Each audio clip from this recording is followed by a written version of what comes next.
Testing. Yay. Okay. Good evening. This is the public meeting on regular meeting, March 14th, 2023 of the Palo Alto Unified School District School Board. The board met in closed session, took several actions. In closed session, the board voted 5-0 to take action to notify the temporary certificated employees HR 031423-01 through HR 031423-79 that they will be released from the temporary contracts effective at the end of the 22-23 school year and non-reelected for the 23-24 school year, and directed the superintendent or designee to send out appropriate legal notices. And in closed session, the Board of Education took action with a 5-0 vote to issue notices of non-reelection to probationary certificated teacher identified by employee number HR 0314231119 pursuant to Education Code Section 44929.21b, effective at the end of the 22-23 school year, and directed the superintendent or designee to send out appropriate legal notices. Okay, can we get an approval of the agenda order, please? I move that we approve the agenda order.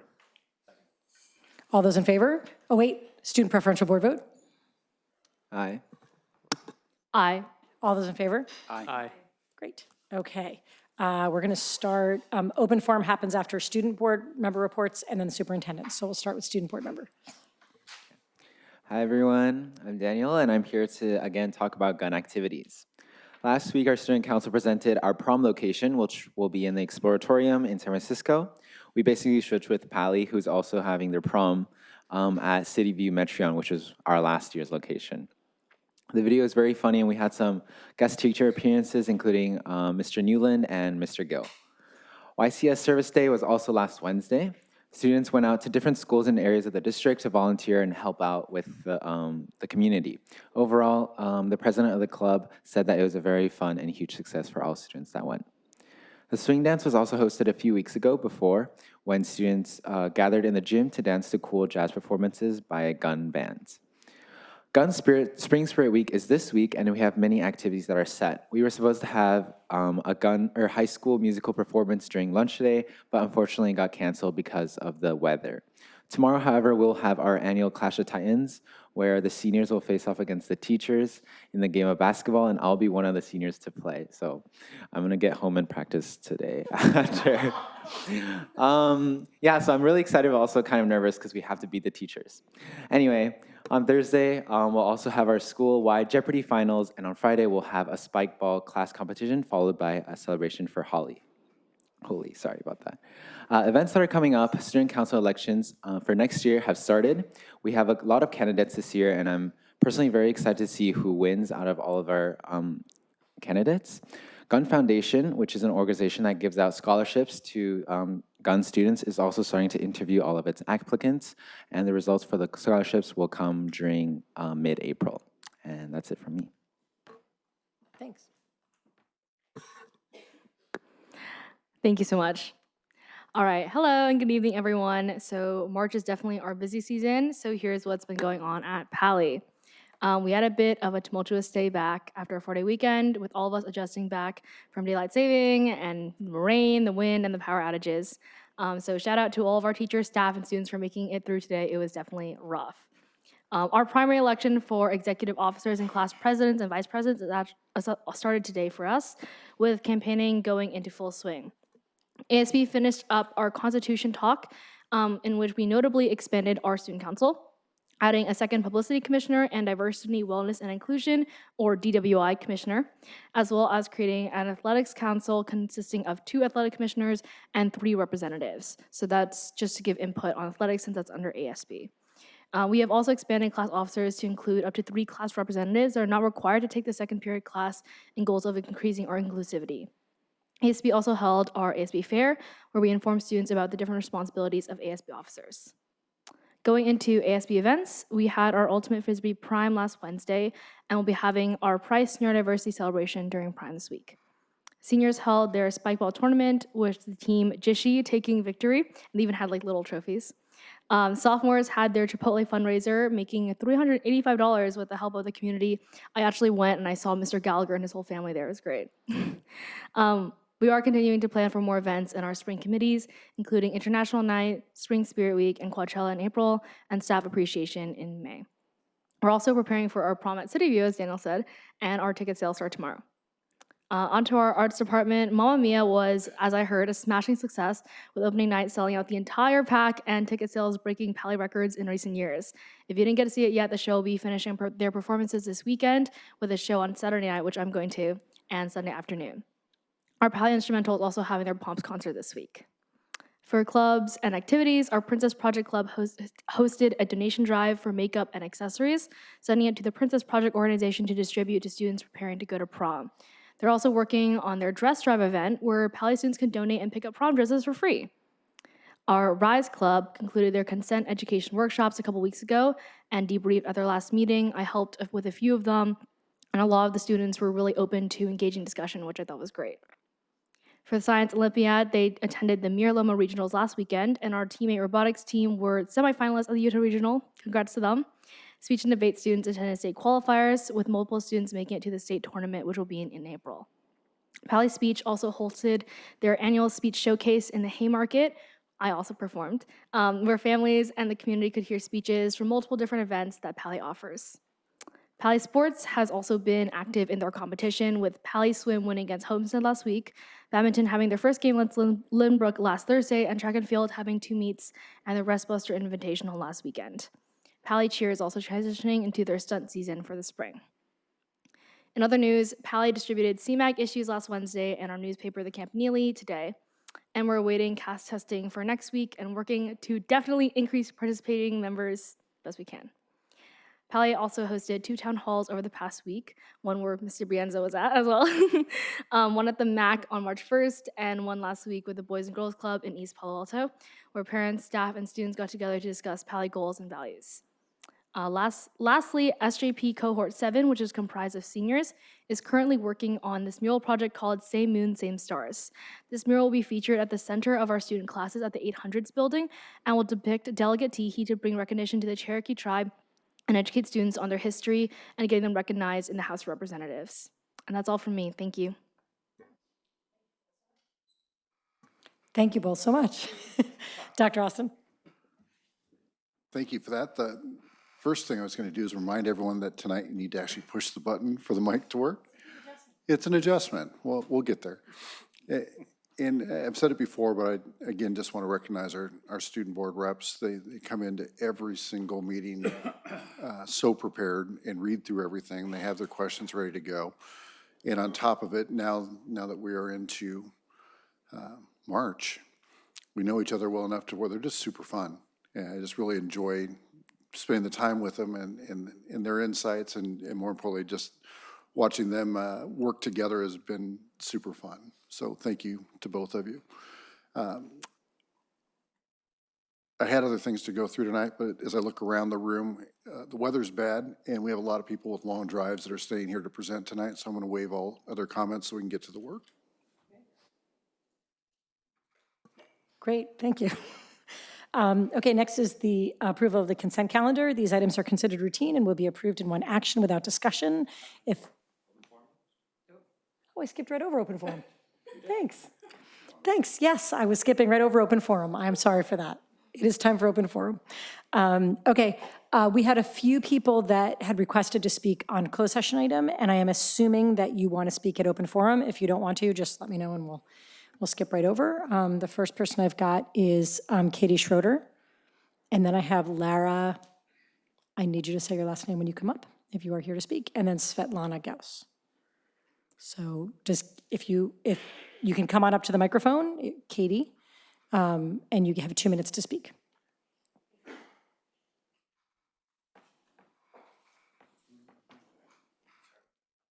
Oh, thank you. Hi, can you hear me? Yes. Thanks. My name's Katie Schroeder. I'm a first-year teacher at Gunn High School this year, and I have been honored to serve the school in many capacities. I sent a letter to the board last night after a lot of deliberation about how to move forward. I was notified last Friday, the Friday before March 3rd, that I was a non-reelect, and it's taken a lot to process that. I also included data from my students about their experience and how much they appreciate having me as a teacher. I'd like to list some of the things that I've done for our school, and then I'd like to address my experience with the evaluation process this year. I'm a sports booster parent who helps at very many events. I've chaperoned every school dance. I sponsor Net Zero and ceramics clubs, and I'm the advisor for Freshman Class Council. I'm also a gun parent and an active member of PTSA. I'm a member of Guns Equity Council, and I have attended the Bay Area Equity Symposium, in addition to supporting students in SLAM. I've taken my art students on field trips to the Cantor, Anderson, and to visit the Stanford Department of Art. I've supported them to apply to the California State Summer School for the Arts to win a silver key in Scholastics, National Art Competition, and to participate in the YCS Wellness Art Exhibition at Mitchell Park. In addition to district exhibits and exhibits that I've organized and put on campus. I've additionally applied for PIA innovation grants that request a 3D printer and a visiting artist for both Pali and Gunn High School. And I've been active in all of... I'm sorry, your 2 minutes are up. You can send the rest of your comments to the board at board@pausd.org. Okay, We have a 2-minute timer. Thank you. thank you. Next is Lara Viacoglu.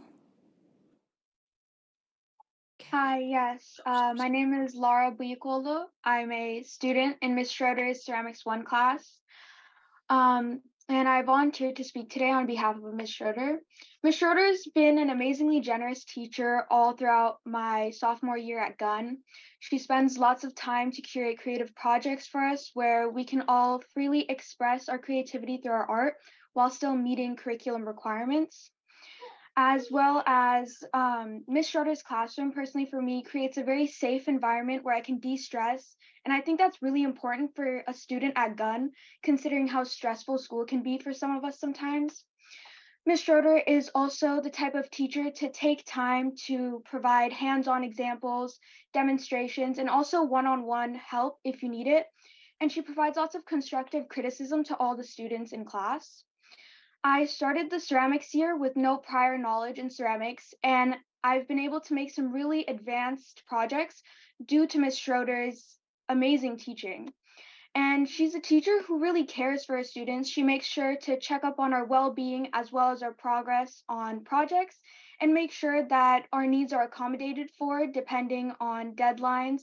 And if we feel stressed, we know that we can come to her and she'll always be understanding and will listen to us.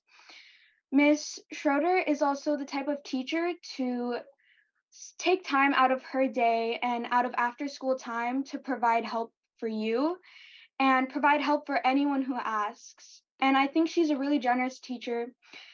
I feel that it would be really nice to reconsider her job status at Gunn. And I really hope to be able to take her class next year because I think it's really helped me learn and develop as a student at Gunn. Thank you. Thank you. Next, Svetlana Gauss on Zoom.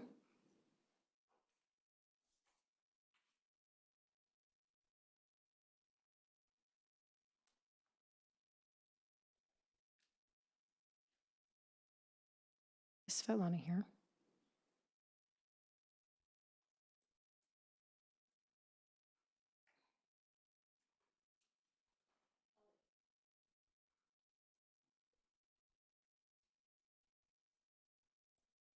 Can you hear me? Yes. Wonderful. Good evening. I'm Svetlana Gauss, a parent of a senior who is also in Miss Schroeder's class.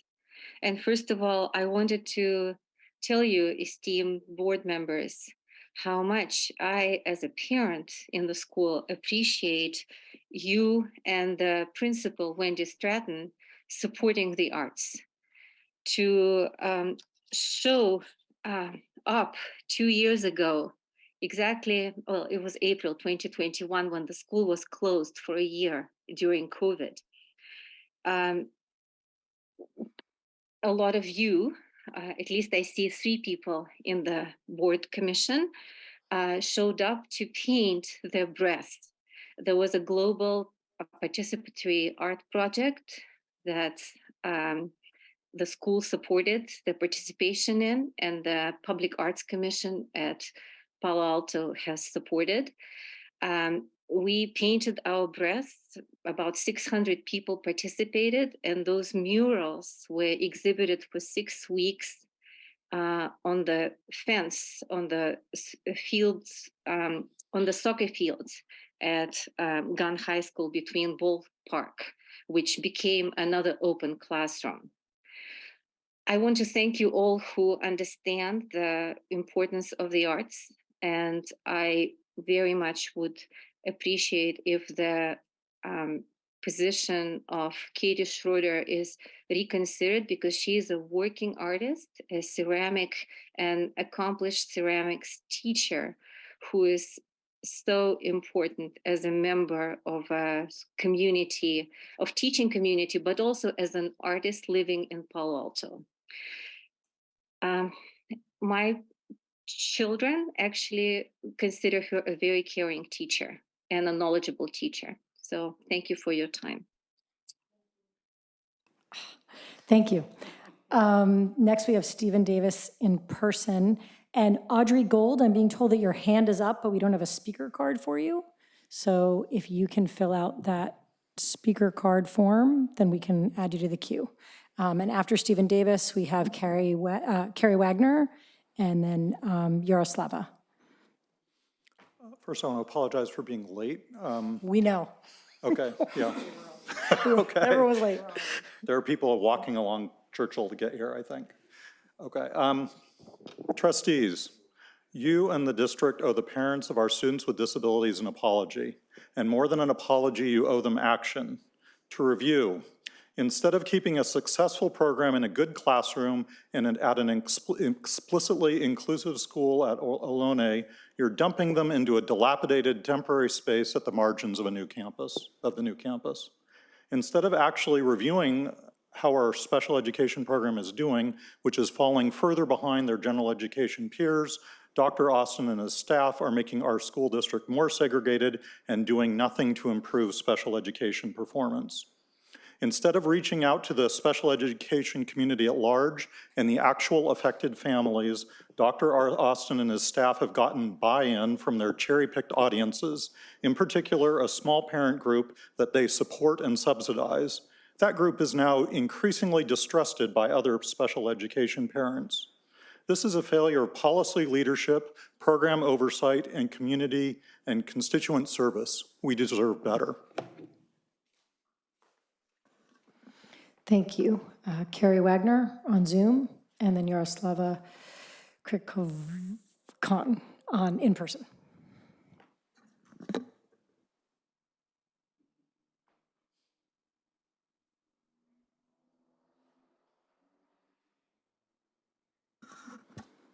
Is Carrie Wagner logged in?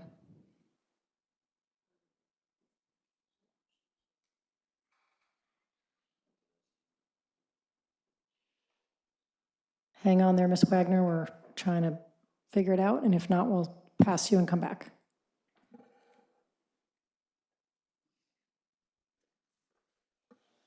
Hi, thank you. My name is Carrie Wagner, and I'm the current Palo Alto PTA Council President. PTA is the oldest and largest child advocacy association in America.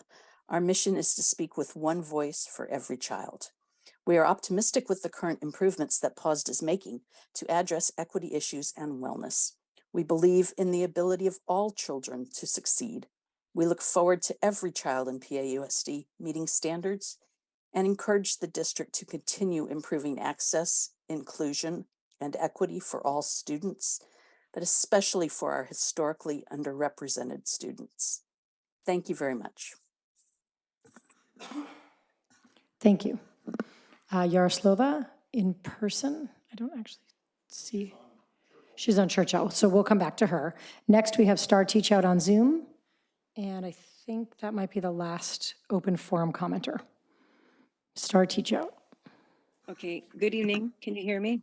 Yes. Hello? We can hear you. Okay, thank you.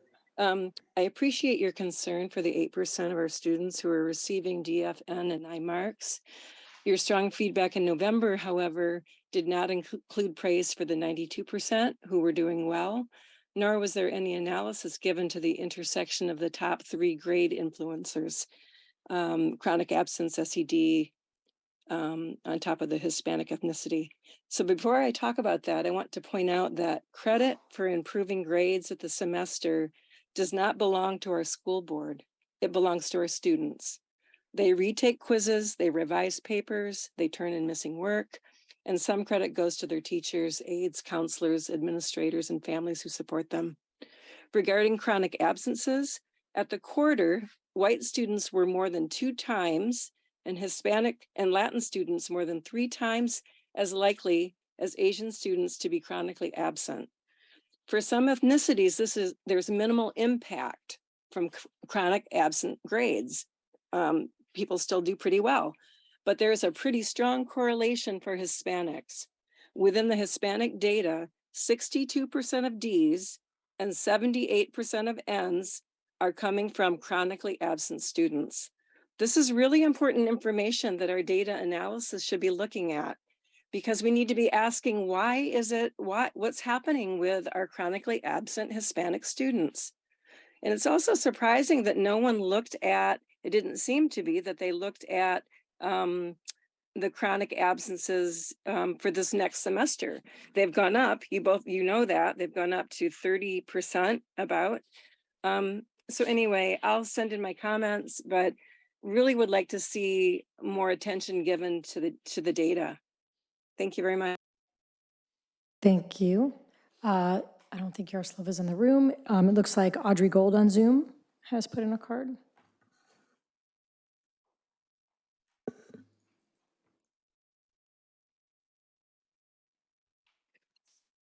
Hello.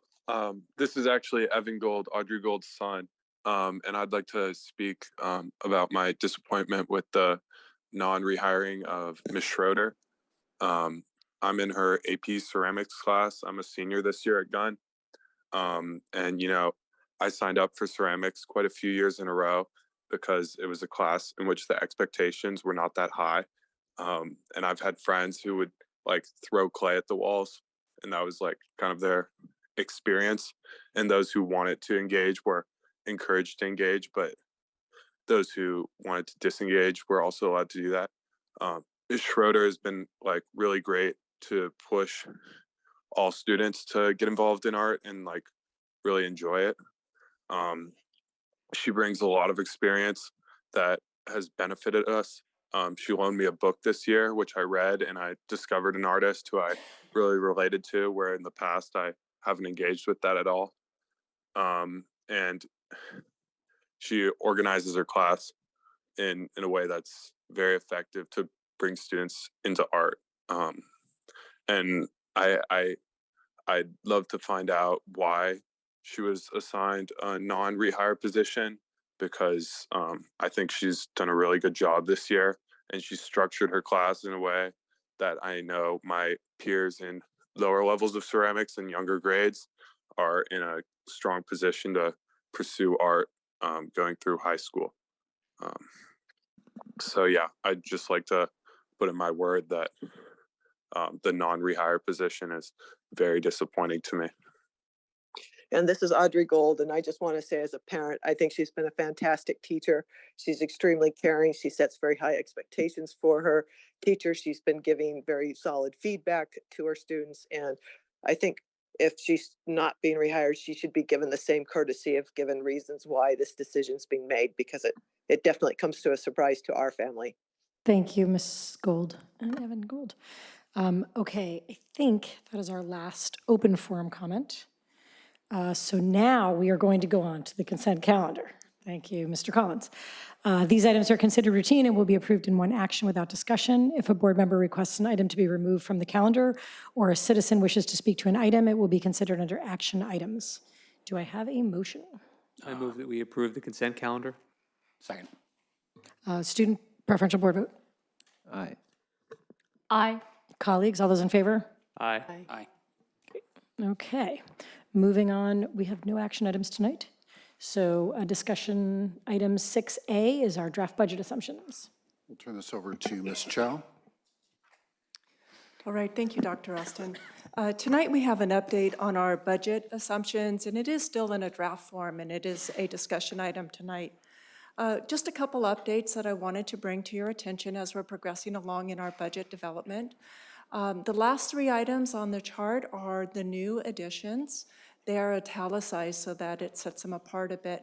But really what we're calling out here is the addition of our 2 new TK classrooms for the next school year. So that's the addition of 2 teachers and 2 aides to serve those classrooms, as well as some software for adding efficiencies to our recruiting, hiring, and onboarding processes for new staff. So those are the 3 changes we have so far.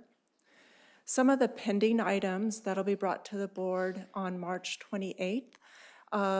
We have met with all principals, so both secondary and elementary, regarding their certificated staffing, and we've updated those now that the priority enrollment has been finished. So there has been some movement in those numbers, and we are in alignment with those. As we'll hear about a little bit later this evening from Ms. Yoshinaga, when she goes over the proposal for the mental health in-house program, there's going to be some recommendations to build that program a little bit more robustly. And then we are also finalizing some classified staffing updates in order to meet student as well as needs at the site. So look forward for those items to come to you in 2 weeks. Thank you.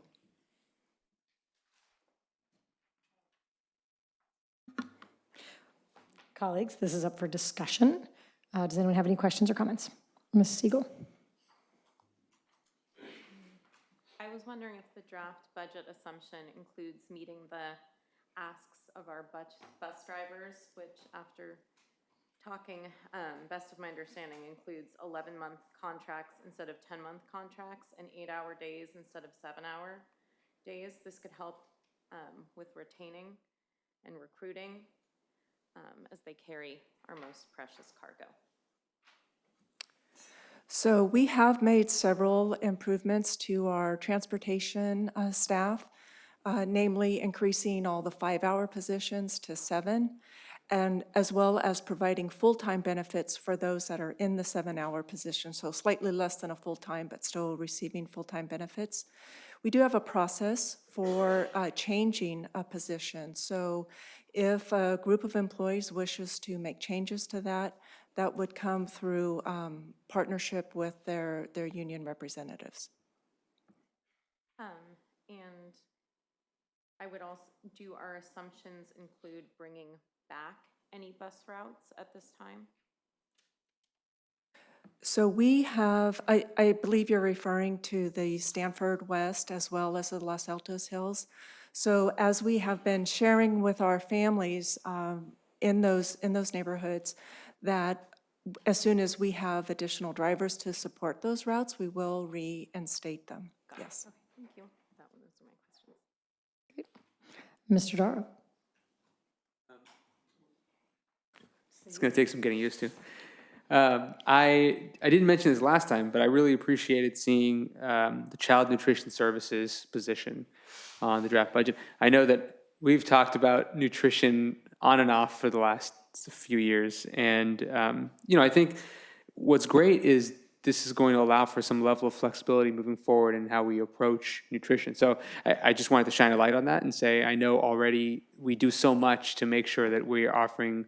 We're going above and beyond what the requirements are in terms of nutritional and beneficial food for our students, and doing plant-based things and sustainable, and it's all really, really great. And so I just see this as another step forward and a real door to more possibilities. So thank you. Any other comments, colleagues? No. Okay, thank you. Nothing for me. Next, we are looking at authorization to purchase and install playground equipment at elementary sites. Dr. Austin. Ms. Chow, do you want to introduce our speaker? Yes, I'm happy to do that. For this topic, we'll have our Director of Facilities and Construction, Mr. Eric Holm. Good evening, Board.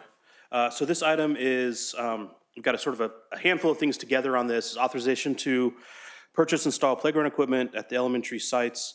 Also to submit to the Division of State Architect and to utilize CMAS, California Multiple Award Schedule contracts, to purchase this accessible playground equipment, and then ultimately bid on the installation of the Measure Z playground projects. And the two sites will be at Walter Hayes and Palo Verde. We are replacing a kindergarten playground at Walter Hayes and a lower elementary playground at Walter Hayes. Both of them have reached their end of life, and we are replacing them with accessible playgrounds that are, the existing ones are not necessarily accessible, so these have DSA approved, accessible ramps, accessible walkways to get to them, and more accessible play equipment. And then at Palo Verde, we are replacing similarly, the kindergarten playground there is very small, kind of non-existent, and so we're enlarging that as part of, this is sort of an adjunct as part of the projects we've been doing to take advantage of the site being empty, to expand and build a kindergarten playground that ties in with the additional kindergarten classrooms that we have there, and then also replace the grade 1 through 3 lower elementary playground. Again, this one will also be accessible. These are not Magical Bridge playgrounds. Magical Bridge essentially is a proprietary designer / nonprofit, but these are accessible and they do utilize some of the features that we are incorporating in Magical Bridge playgrounds. We are, just as a side note, doing a design for Magical Bridge playground at El Carmelo at the moment, part of that grant. The price on this, just to be clear, it's multiple CMAS contracts, which is utilizing California purchasing vehicle for $110,000 for one of the structures, $205,000. That's at Hayes, and then Palo Verde $105,000 and $285,000. And the total construction budget of the two is going to be $550,000 and $770,000. But the authorization tonight is for $705,000 of CMAS purchases. When we ultimately do the bids for construction, we'll bring those back to you for the full project construction. And Property Committee saw this already, Yes. right? Okay, great. Thank you. We have one public comment, Stephen Davis in person.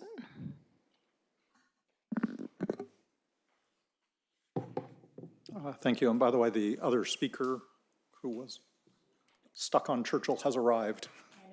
Okay. Thank you for the work to improve the accessibility of playground equipment at our schools. As a special education parent, it is great to see playgrounds being upgraded for both our kids and everyone. School playgrounds are particularly important for some special education families as they are actually contained, unlike many of our public parks, and thus much safer for children at play outside of school hours. I know that's not your primary job, but it's a really great feature that many of us really value. Could you please share the current progress and overall schedule for upgrading the overall schools, as I assume this is being done over years? Thank you. Thank you. Colleagues, comments, questions? Great. Student board reps. Okay, great. Thank you very much. Thank you so much. Our last discussion item is our transportation plan. This is also Ms. Chow. All right, thank you. This item is actually new for the board. This is the first time we are bringing this to the board. It's actually a byproduct of the state budget adoption. So the state budget contained a proposal to reimburse school districts for 60% of their transportation costs. And by the time the budget was adopted and trailer bill language came out, there was criteria in order to receive this funds that the district must adopt a transportation plan. So what we have is a plan that needs to describe and provide services that it's going to offer to pupils and our students, and basically outline how it'll prioritize transportation for our youngest students and students who are low income. Some of the requirements of the transportation plan are that they must be adopted by the board by April 1st, and then it's annually thereafter.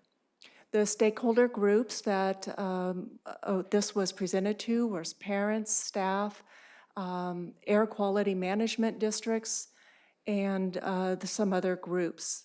Now, one of the requirements is that a district may partner with a municipality to provide access to the transit system, and we also do that, as you'll hear.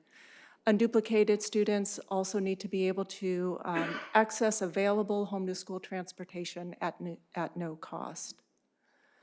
So our plan has, with the adoption of tonight's consent items, does include the transportation plan as part of our board policy 3540.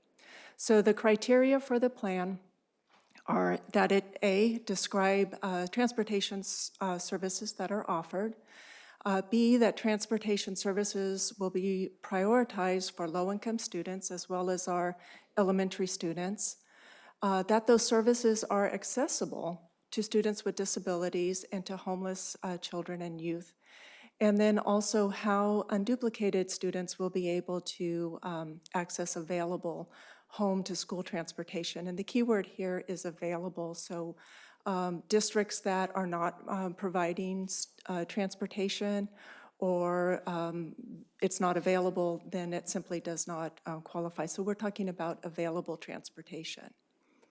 So taking each one of these criteria one by one, our transportation services serve our students that live in the Ravenswood School District who attend our schools at no cost.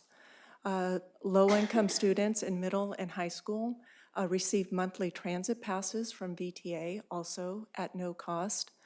Additionally, parents are offered these bus passes so that they can transport their younger students also through a monthly transit pass. And then for this year, we are also transporting our elementary students from Palo Verde to the temporary site over at the Greendale campus. In terms of providing services to students with disabilities and our homeless students, students with disabilities receive transportation services as described in their IEPs, and this is at no cost. Homeless children and youth, as I just mentioned, those students also receive monthly transit passes, and that is through our partnership with VTA at no cost. In terms of providing the transportation at no cost, essentially all of our routes right now are at no cost. All the transportation that's provided is at no cost. Traditionally, we have had some paid routes, and those are the routes J and Z, which serve the Stanford West and Los Altos Hills communities. When those routes are reinstated, transportation will be provided to any low-income or homeless student at no cost. So that will be a shift as a result of this plan. So as I mentioned, some of the stakeholder groups that are required to be consulted here are parents, classified staff, certificated staff, school administrators, and the Bay Area Air Quality Management District. They've actually put on their website that they don't have the interest or the capacity to meet with all 31 districts in the county. So they have posted on their website that if we are following what is posted on their website, then we are considered to be in compliance as far as their input is concerned. So what does that mean to the district? Why is this important? So here we have a breakdown of the total expenditures, just about 3.7 million. So 60% of that, which would be the reimbursement less the transportation add-on that we are credited with through the LCFF, represents about $1.7 million to the district. So it is substantial, and that is why we are bringing the plan to you tonight. But in summary, I just wanted to conclude that There's going to be all the services, transportation to our VTP students, as well as our special ed students will continue, and there's no cost for that. When routes are reinstated, the J and Z routes to our Stanford West and our Los Altos Hills families, if eligible families are residing in those neighborhoods, they will also receive transportation at no cost. And we will continue with our partnership VTP and provide monthly bus passes to low-income and homeless students. Thank you. Thank you. We have one public comment, Stephen Davis.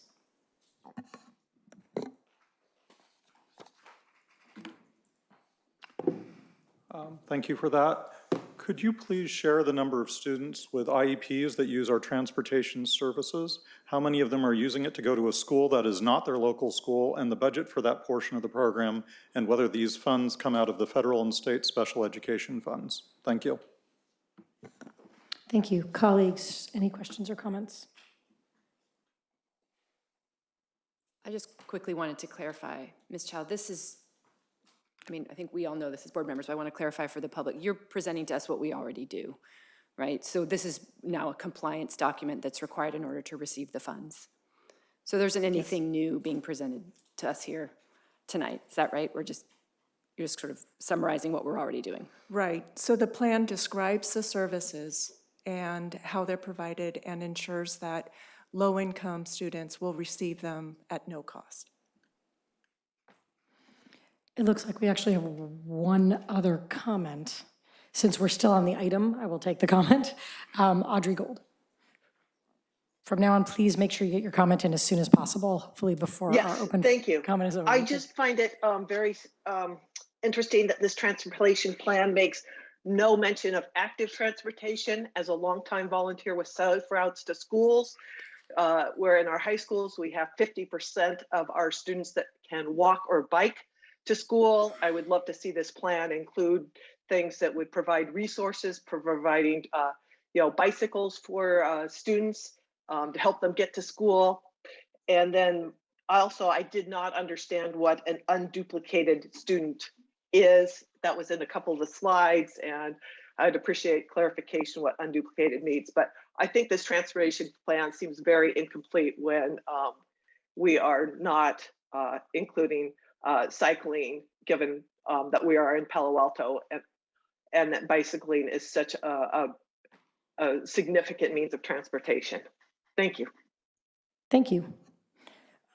Other comments? Let me follow up, because that was exactly the point of the comment I was trying to make, is this isn't, I expected that there might be members of the public who had questions like that. This wasn't sort of a holistic document around how PAUSD students get to school and how we can help with that, which we are always looking for ways to improve safe routes to school, improve students walking, improve public health. But this is a compliance document that's just supposed to describe what we're doing, particularly in order to make sure that we're not charging, we're taking care of students who can't afford this service, and we're paying for it. That's correct.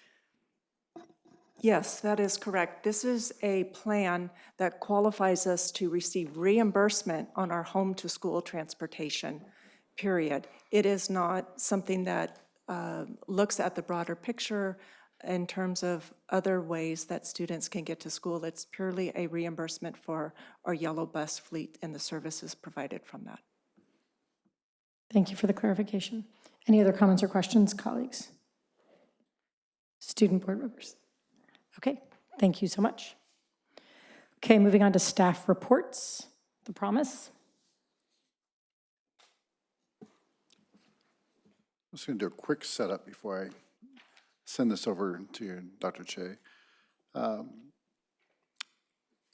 After going through the PAUSD promise itself and now the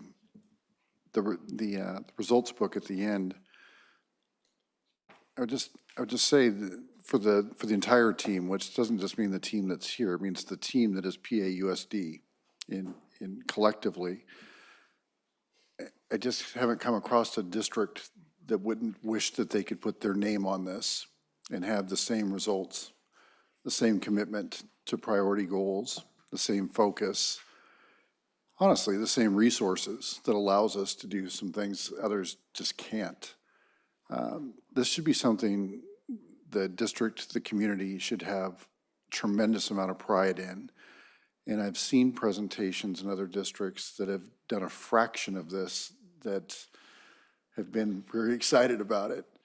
And this is now our second full version. You'll see not only the short version in here, which is about 11 pages, and the booklets that'll be published once we make sure that there's no further corrections or additional information or revisions. But it's also backed up by, you know, a 200-plus page document, so we're not just cherry-picking information. It is a highlight book, but all of the information is there for everyone to see, and I just really appreciate everyone's effort, from the classrooms to the people that get them there, to the people who feed them, to the people that work in this office, to the people that work at the school sites, everyone involved. This is a pretty good step, and it's also the first time I'm starting to feel like this is going to be part of the future of the district that could outlive everyone at this table. This could be something that's just, this is something that we do in Palo Alto, and that's a good thing. So, Dr. Che.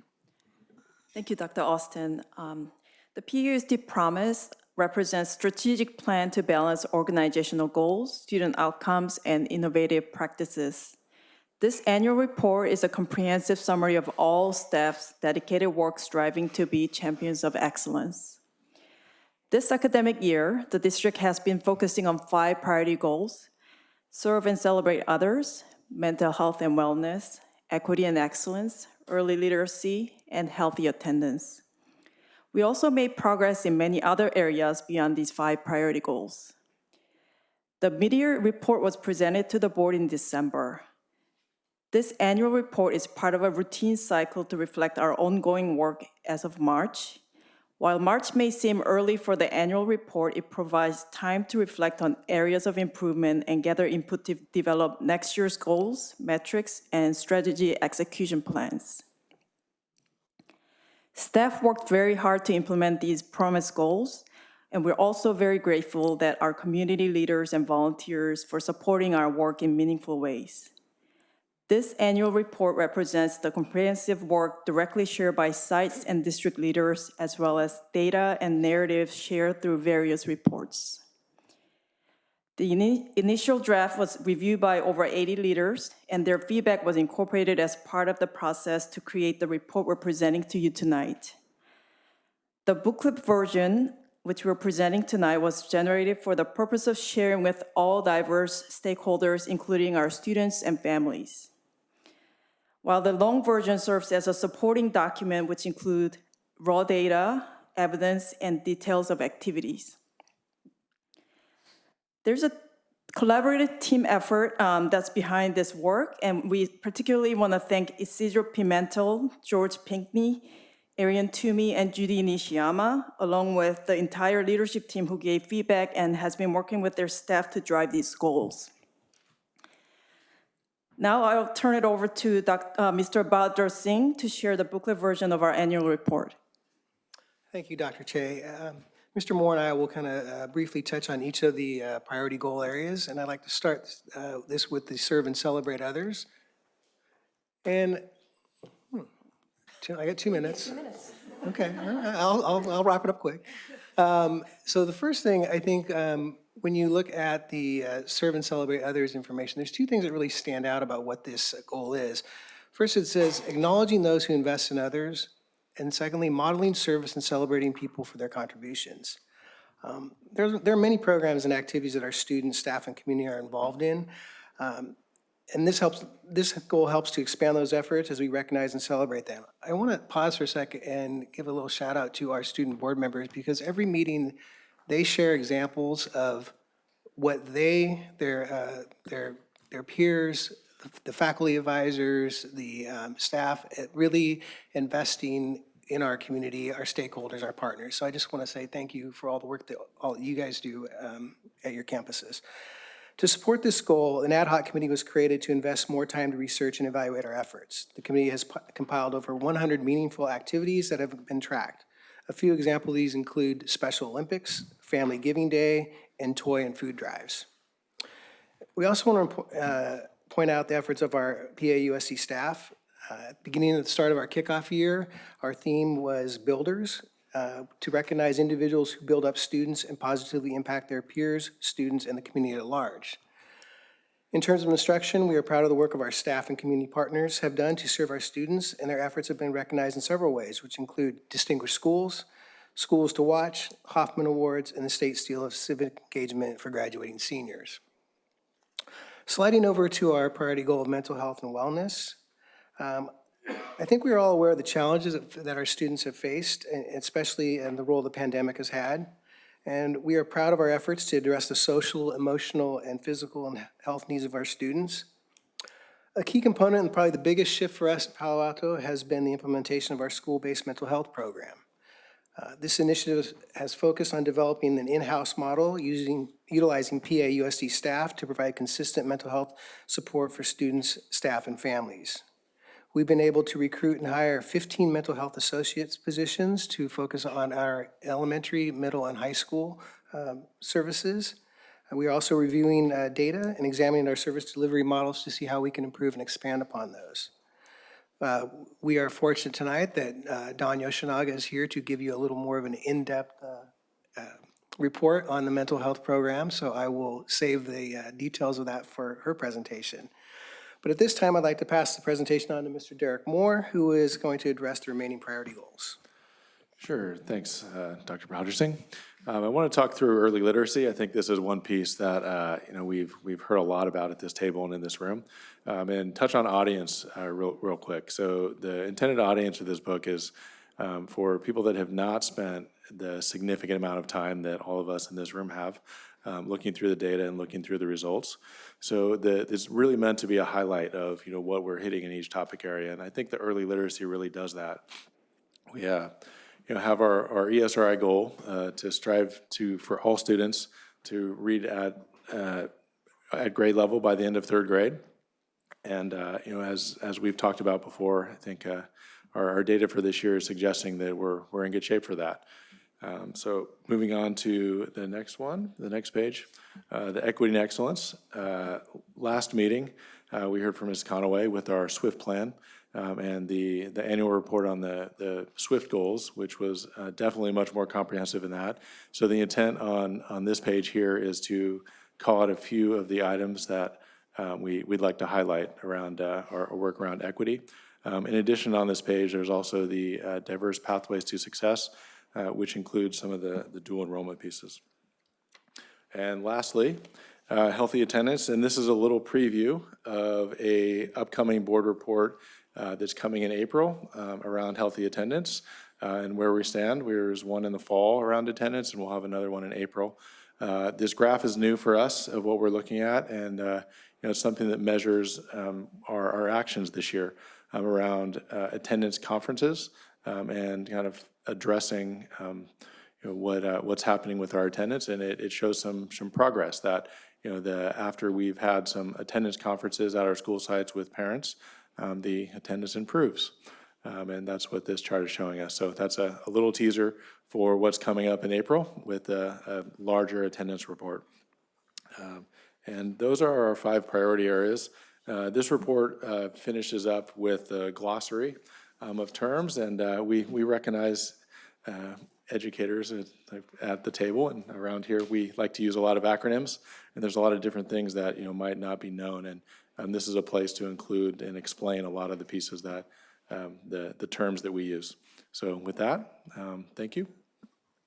Thank you much. We have one public comment, Stephen Davis.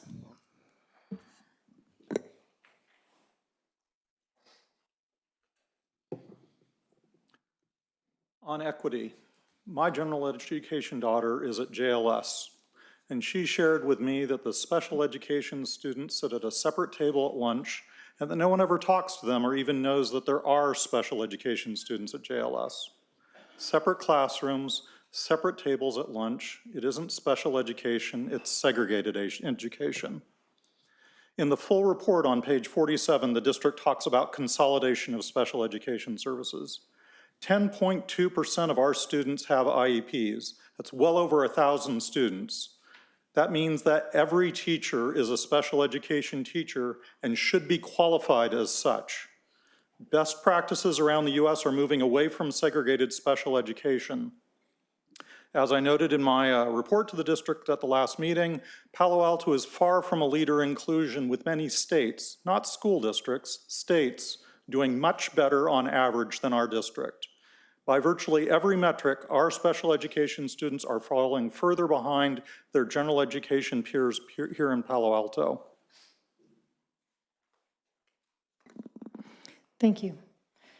Colleagues, PAUSD promise, questions, comments? Mr. Dara. Thank you. Yeah, I will never not comment on how great it is for us to receive this kind of report once a year, because it's something we never did before, and we've started doing it, and it's a real game changer in terms of, looking back over the year and seeing the progress that we've made and giving us benchmarks for the following year and areas for growth. I wanted to talk about the priority areas briefly. Serving and celebrating others, equity and excellence, mental health and wellness. Over the last couple of weeks, I've been thinking a lot about, what's the purpose of public education, last few years. But we think about what the purpose is of public education, and been having these conversations and, looking into the history of education reform in the country. And, from the very beginning of public education in this country, it was more than just academic learning. It was really an institution so that we would have engaged citizens who would be able to be socially engaged and responsible and uphold the principles of our democracy, which at the time was very new. And so looking at these priority areas, they are very fidelious to that purpose.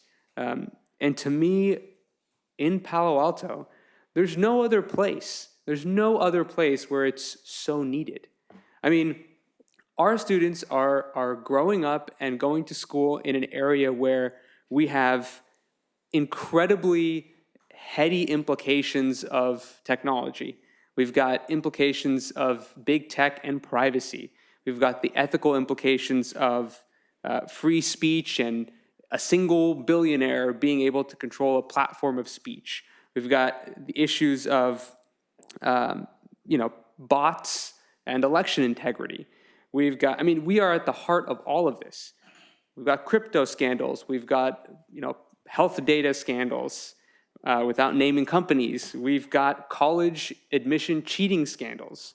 And as great as Palo Alto is in many, many ways, guess what? We're also pretty much the center of all of these giant scandals. And so the question that continues to pop up for the last 5 years is, why aren't we focusing more as a community on these elements: equity, serving and celebrating others, mental health and wellness, the very things that if all of the individuals involved in all these issues I mentioned had a little more of that, we certainly wouldn't have as large of problems coming from the heart of Silicon Valley. So as a district, I think we're doing an excellent job of doing that.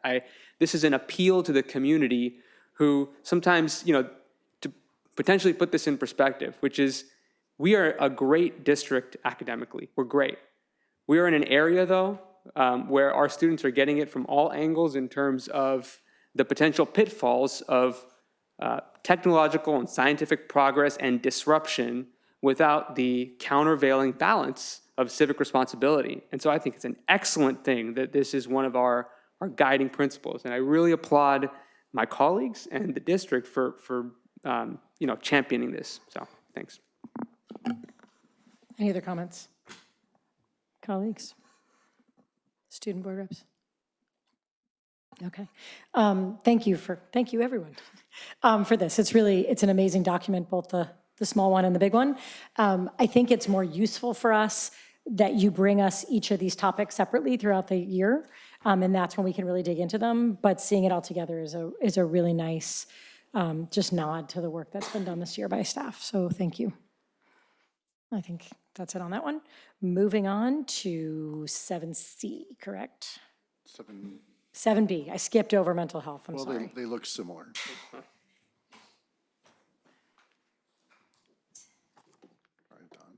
Hello, everyone. Thanks for having me back. Well, good evening, board members. It's really exciting to be here. It's a little nerve-wracking. It's been a while, but it's exciting. And it's exciting because our district's commitment to mental health is crystal clear. It's exciting because our in-house school-based mental health and wellness program is evolving.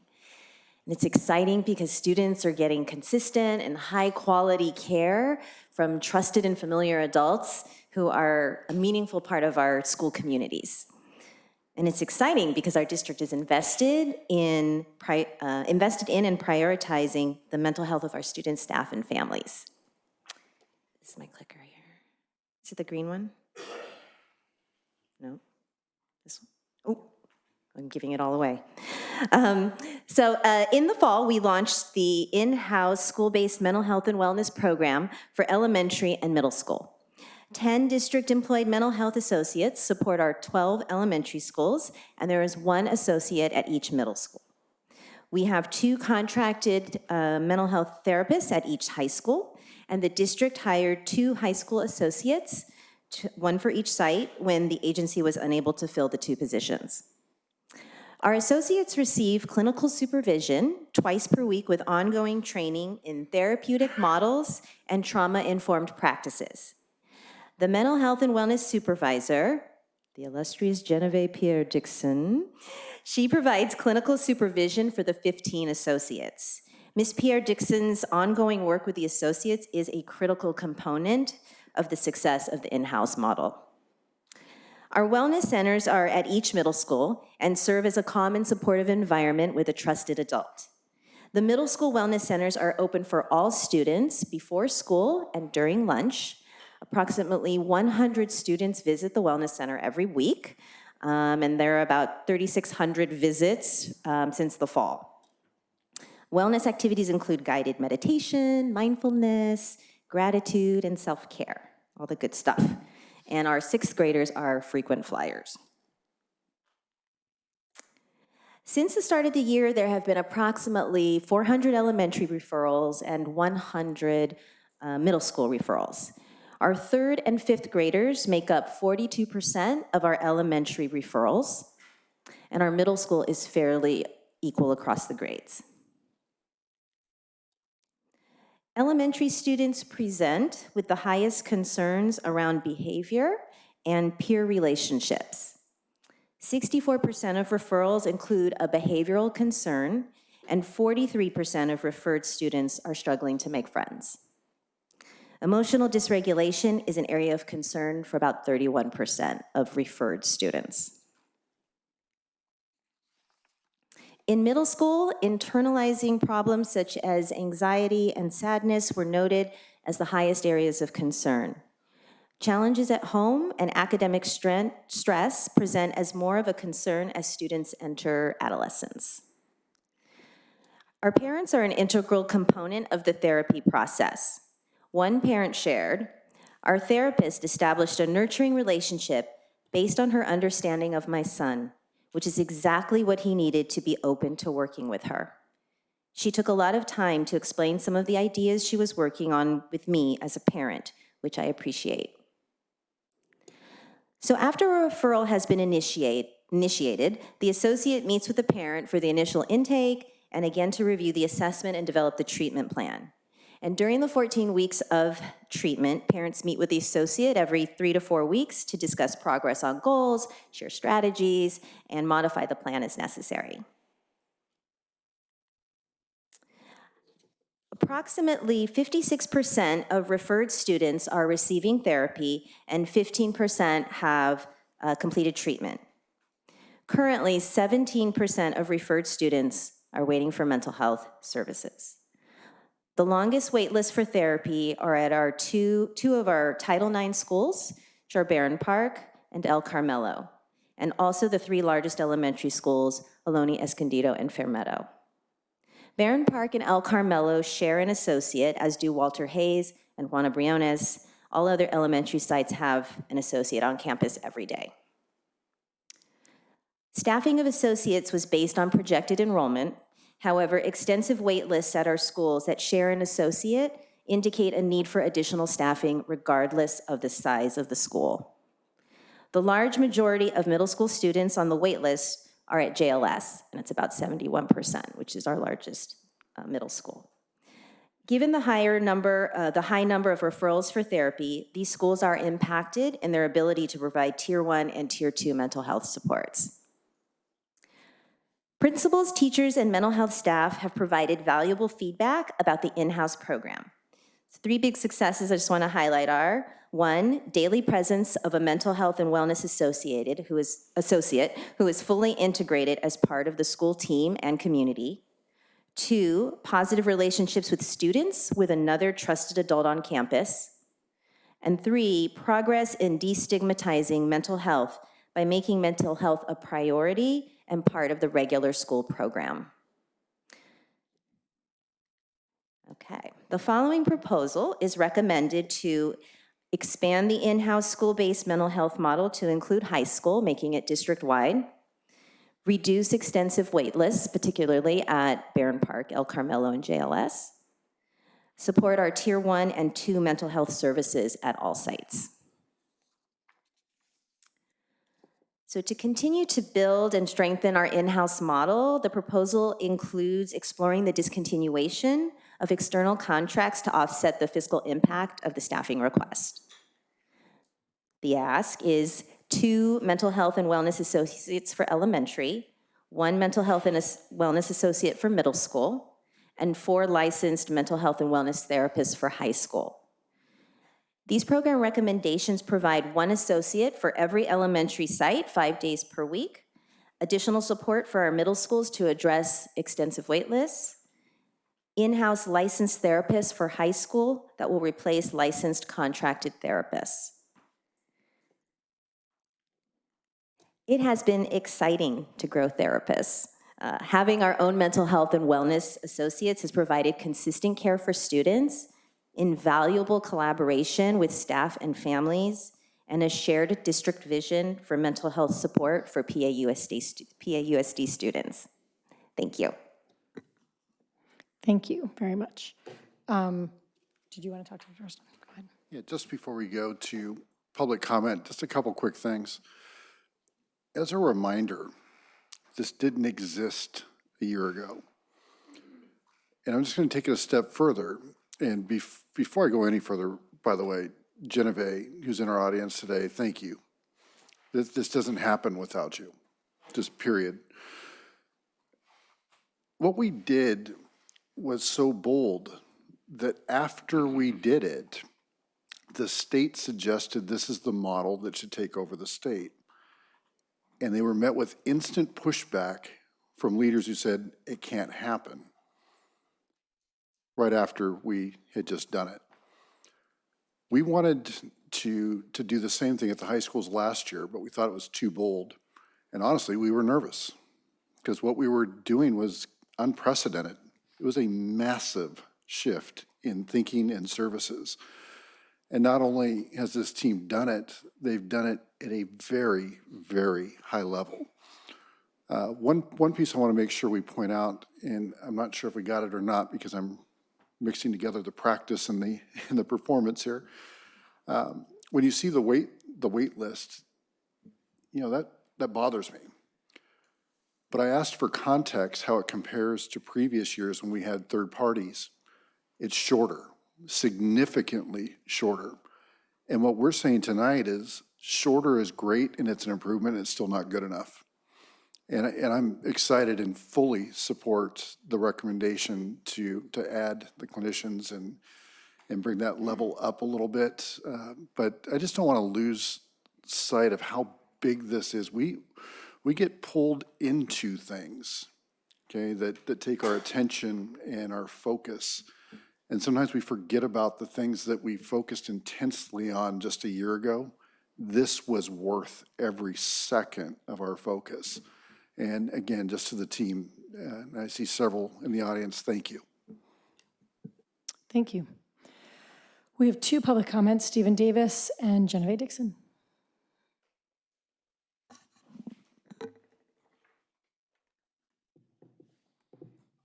My computer.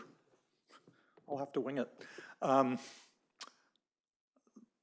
It's an amazing program, and I hope that the data gets more detailed next year, because there's some questions that, as a person who sits in the cheap seats, I'm going to always ask. One, I hope we start breaking down the referrals by, get some racial data on referrals, as well as other disadvantaged groups, including students with disabilities and those with 504 plans. Whether those groups are being either underrepresented or overrepresented in the program. Again, I use the available disproportionality in attendance problems, as well as suspensions to ask whether those referrals are affected by that. Two, I would actually ask that the district embrace perhaps a little things besides pie charts, and a little more detail. I found the information about JLS interesting in the report, but why not have, you can afford another PowerPoint slide, I believe, that would break out which schools have which waiting list of which length. There's no reason for that not to exist, and how many weeks that implies. But thank you for the work, but I look forward to improved data next time. Thank you. Genevieve Dixon.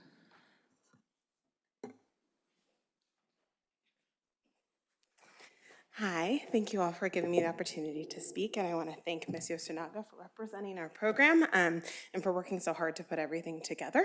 And I wanted to take time to really honor all of the hard work that all of our therapists have done this year and being a part of our program and integrating into all of our school sites, and also all of the work that is done at our high schools with our wellness coordinators leading our teams and the support that they put on those sites is really important. And I know that I speak for all of our therapists, how much they love being a part of our system, getting to be really close with our students, and also really getting the opportunity to know our staff in a way that our contracted providers could not. And I've had the opportunity to be here for 6 years, and I started with a contracted agency and had the opportunity to see the differences between being contracted and being in-house. And it's a lot more work that we're able to do and able to collaborate, especially when there are crisis situations that occur. And leading a lot of the crisis work that we've had to do, which is starting also quite earlier for a lot of our students. Being able to have in-house therapists on site is a big deal for me. As I lead crisis work, to be able to just reach out immediately to my therapist on site, ask what's going on, get that support in place right away, and not have to go between additional parties to do so. So I'm really excited to hopefully expand our program, get the chance to train more therapists and the work that we do, and also continue to collaborate with all of our local districts who are also trying to create these programs as well. And I get to meet with them on a monthly basis and talk about the innovative ways that they are looking at putting these things in place as well. So I look forward to bringing those things back for us next year as we plan for more in the fall. And thank you guys for your time. Great. Thank you so much.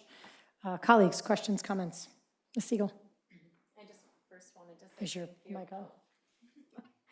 Thank you so much. I feel very fortunate to be part of a district that prioritizes mental health, and I'm very pleased to see that all elementary school sites will have one full-time associate, and I encourage that we do what you just said you're doing, that we prioritize the schools with the long wait lists and the most need. Just today I was doing a Project Cornerstone reading activity at one of the elementary schools, and I was wondering, as part of SEL, how we plan on combining or integrating Project Cornerstone with Second Step, which is also being used. I feel like the more SEL, the better at the elementary school level. And so do we have a possible timeline for adoption of Second Step? And are we looking at ways of integrating Project Cornerstone with Second Step, or are they two separate SEL programs?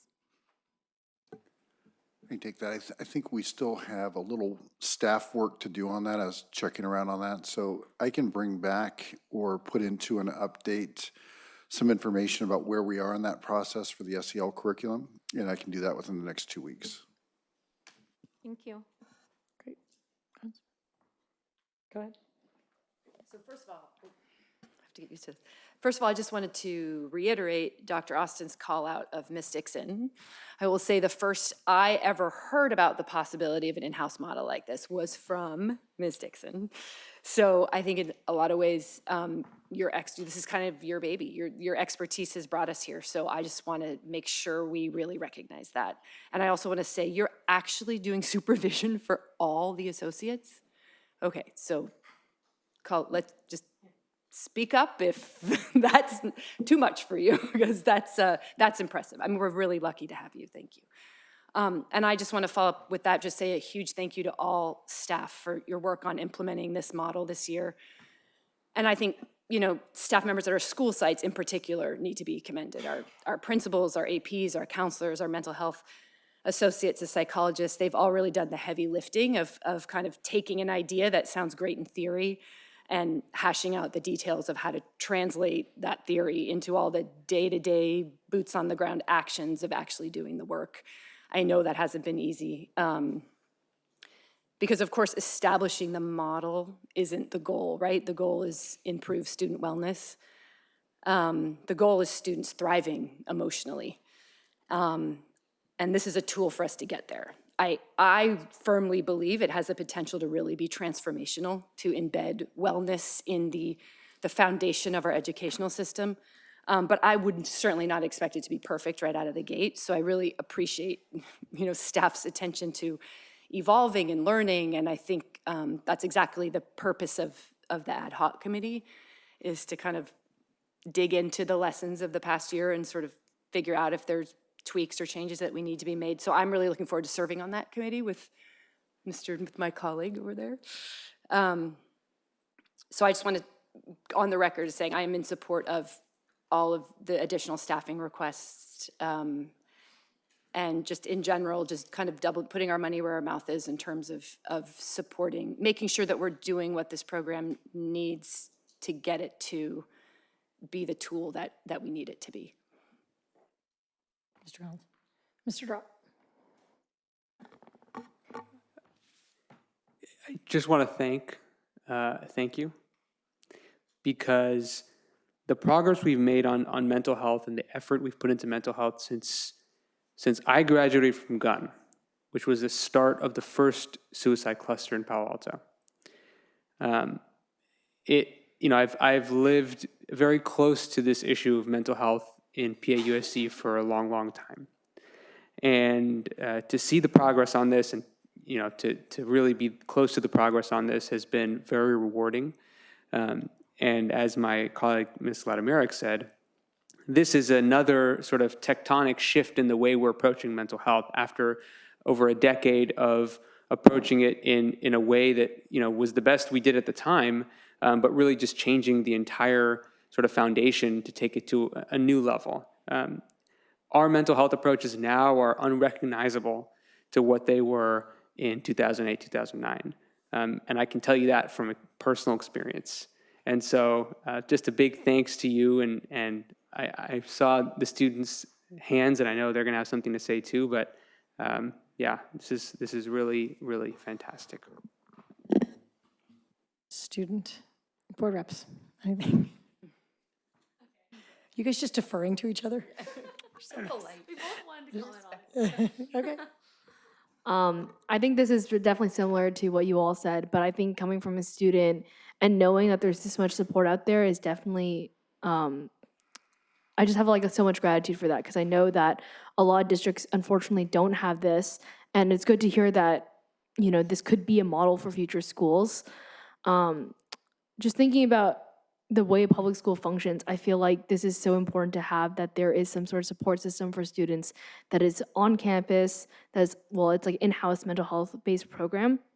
And I think having that support is very comforting to know, especially in our district where there are a lot more pressures put on us.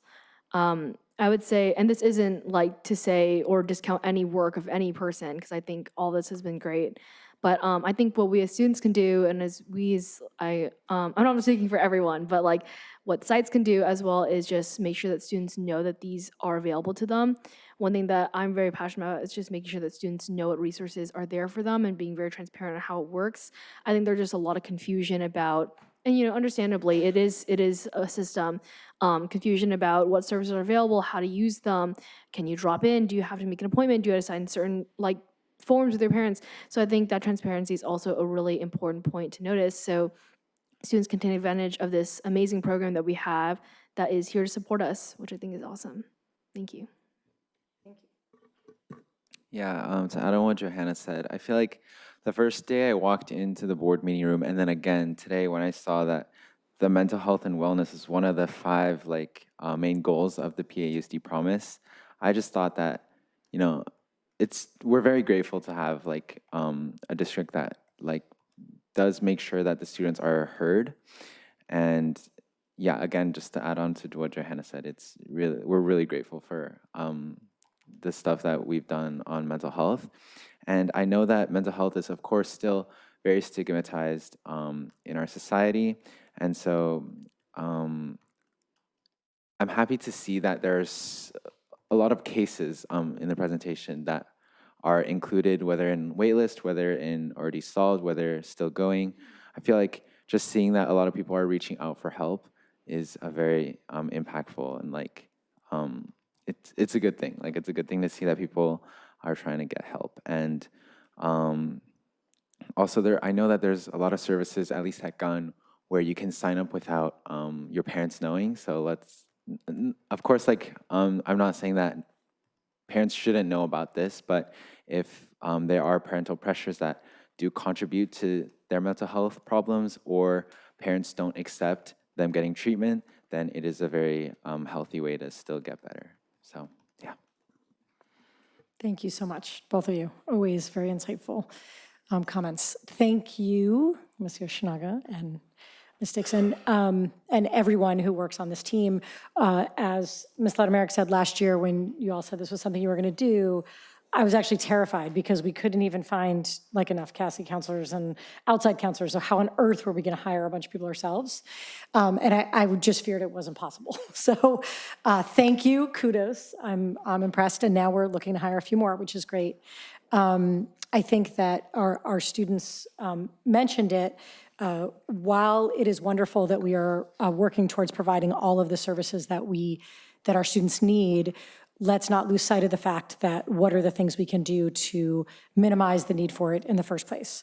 And not all of those needs are coming from, not all of those causes are coming from the district, but what is the role that we can play in that? And what culture and what environment are we creating that might be adding to it, as both students referenced.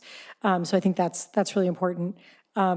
I do have some curiosity questions that I actually may just come talk to you one-on-one, because I'm curious about how our middle school counselors fit in with all of this, and if there are crises, how does that, you've got associates, you've got counselors, you've got, all different roles, and I'm really curious how they all fall out. Other people might have those questions too, but I'll come get them answered, and maybe we'll bring it back some other time, or draw a little map for everyone to how it all works. But thank you, I'm really supportive of adding these roles. And one question that I had that maybe you guys aren't at the mic, maybe you can, but I'm just really curious about, in our elementary school, I remember last year, or maybe it was 2 years ago now, we added sort of organized play, Coach Bryant type things that we brought to all of our elementary schools, and those were great. And it looks like just having a middle schooler now, there isn't nearly as much of that. And even though it is middle school, I know that at JLS, one PE teacher offered up pickleball one day, and 60 kids showed up. I think there is a desire for it, and I'm just wondering if this is the avenue. I don't know if it's site-based or mental health, whatnot, but looking at, can we either bring in an outside group, or can we even just see if the PE teachers want to do this for, some extra compensation or something? Yeah, I think a couple things here. I'm going to get to that in 1 second. Tonight was specifically to look at the new model. That's why you're seeing a piece. And certainly our program has layers and depth, and that wasn't the goal for tonight, but I think you guys knew that. But next year, your question about the middle school piece, personally, I agree. So what I'd like to do is have our team look at some options, maybe even talk to Coach Bryant. He's just been such a positive value add for us. and think about what's possible and possibly bring you back a couple options. Thank you. Anything else? I just wanted to add one thing, because you mentioned guidance counselors, and that was something that I had, and I think this is one of the things that I'm hoping, I believe, that the ad hoc committee is going to do is kind of look, as we're evaluating the new program, those sort of questions of, we have an ed services silo and a mental health silo, and making sure that things don't fall through the cracks of the silos, and so just sort of making sure that fabric is sort of, I don't know, sewing everything together. I'm hoping that's sort of one of the things we'll be looking at on the committee. That's great. Or at least I'll be on the committee and I will ask if we could look at that. Great. Perfect. Okay, great. Now we are going on to 7C, which is our HR report, right? Yeah, I'm just looking over our agenda tonight. We're hitting some big things. Yeah. You know, the PAUSD promise, going deep in mental health, and now nothing happens without having the right people. So our human resource presentation, I'll kick it over to Mr. Bahadur Singh, who will get us started. Thanks, Dr. Austin. Like Dr. Austin mentioned, you know, education's a people business. And so it makes sense that our most valuable resource is our staff for our clients, our students. So before we continue, I just would like to point out that we're very fortunate that we have a great partnership with our associations, PAEA, Palo Alto Educators Association, our Classified School Employees Association, CSCA, and PAMA, the Palo Alto Management Association. We have a great working relationship and partnership with them and their leadership, so I just want to recognize that. And every year we bring a snapshot of our efforts in human resources. So joining us tonight is our Directors of Human Resources, our Certificated Director of Human Resources, Ms. Lisa Hickey, and our Certificate of Classified Human Resources, Ms. Ann Lay. So I'll turn it over to both of you. Thank you. All right. Thank you. Good evening to the members of the board and executive cabinet. Palo Alto has an amazing workforce of about 1,700 contracted employees. So that includes our PAEA members, our CSEA members, managers. And in addition, there are about 700 hourly employees, and hourly employees include our substitutes, our adult education teachers, coaches, primary language tutors. If you look at the 3-year comparison, you will see that while our CSEA employee number has remained relatively the same, our PAEA numbers and management have decreased. This is in general in line with a decrease in student enrollment. So from 2019-20 school year to now, we've experienced a decline of student enrollment of about 12%. Looking at PAEA, the certificated positions have dropped about 7%. Our certificated management has dropped 14%, and our classified management has dropped 24%. So the next slide shows our demographic. Here at PAUSD, we pride ourselves on hiring a diverse staff population to ultimately, in the hope to reflect our student population. So on the far left slide, you'll see the last 3 years of our student demographic, then followed by the classified staff, that is all our non-certificated staff, and certificated staff on the far right. You'll notice that the numbers move kind of in the same progression as our student population. We have a little room to gain in our Asian population, but we're doing that gradually. Next slide. So I just wanted to focus on classified staffing and what we've done this past year coming out of the pandemic. So food service, if you guys have heard, has produced 3 times the amount of meals it did pre-pandemic. We're now serving breakfast and lunch at all of our sites. So what does that mean for our staff? We have done group reclassification for our food service assistant 1s and 2s, which means we've increased their salary and compensation and benefits. We increased all their contracts to over 25 hours per week, which qualifies them now for benefits. To go along with our PAUSD promise, health services, we have created 4 additional health technician positions. These are licensed LVNs and RNs to support our elementary school sites. We talked a lot tonight about the creation of 15 mental health and wellness associate positions. We partnered with CSEA to create these brand new positions to support our students in the middle school wellness centers. Special education, so we had paraeducators range 22 student attendance that supported all of our students with the same job description. We partnered with CSEA and special education to more clearly define those roles and responsibilities, and now have 5 different positions and increased all of their ranges, salaries, and compensation. We've also created an instructional assistant behavior support to kind of create a pathway from our instructional assistant 1s to now having 2s that offer our safety care training, and then the last position being our behavior specialists. We've also created a new position of speech language pathology assistants to support the minutes that our students need. Lastly, transportation, we've talked quite a bit about that, but we increased all of the contracted positions from 5 and 6 hours to 7 hours. And then again, for their benefits, getting full-time benefits at 7 hours per day. The next slide shows our certificated staffing, our new hires, as well as our retirements and resignations. So if you look at this current school year, we did hire 53 new teachers, both in elementary and secondary. And although the number of resignations due to multiple reasons, including retirement, leaving the area, and personal, is higher, this has helped us with attrition since our student enrollment has dropped. And so we have not exactly had to hire the same number of resignations. So in-person onboarding. So when we were in the pandemic, everything was done online, which was super efficient, but we were really missing that in-person element. So Certificated does one orientation at the beginning of the school year, the week before school starts. Classified hiring is year-round. We have 10, 11, and 12-month employees. We offer orientations every other week. Jamie does a great job of welcoming everybody. We have our benefit supervisor, frontline absence staff there to answer questions along with payroll.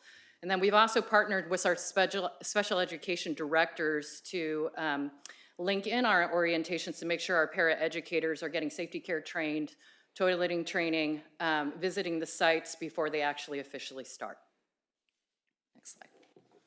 So hiring teachers is the first step, but of course we want to support our employees so that we can retain them. And here are some of the highlights of, just anecdotal stories of what we have heard of why our employees enjoy working for Palo Alto. So one is a strong induction program. So all of our new teachers who are in the program receive an average of about an hour a week of support, and that's for 2 years. Robust professional development training. Of course, we have competitive salaries and benefits. A healthy work environment. Our class sizes are smaller compared to neighboring districts. We also have options for employees to participate in, for example, the reduced workload program, where you can work less than 100% but still earn the same retirement credit. And although we try to limit it, there are some job share opportunities for our elementary staff. We also offer employee summer assistance for our classified staff members who are 10 and 11 months. And I think another thing is just there are growth opportunities for our employees and different pathways for them to grow, evolve, and promote. So here are a couple of examples.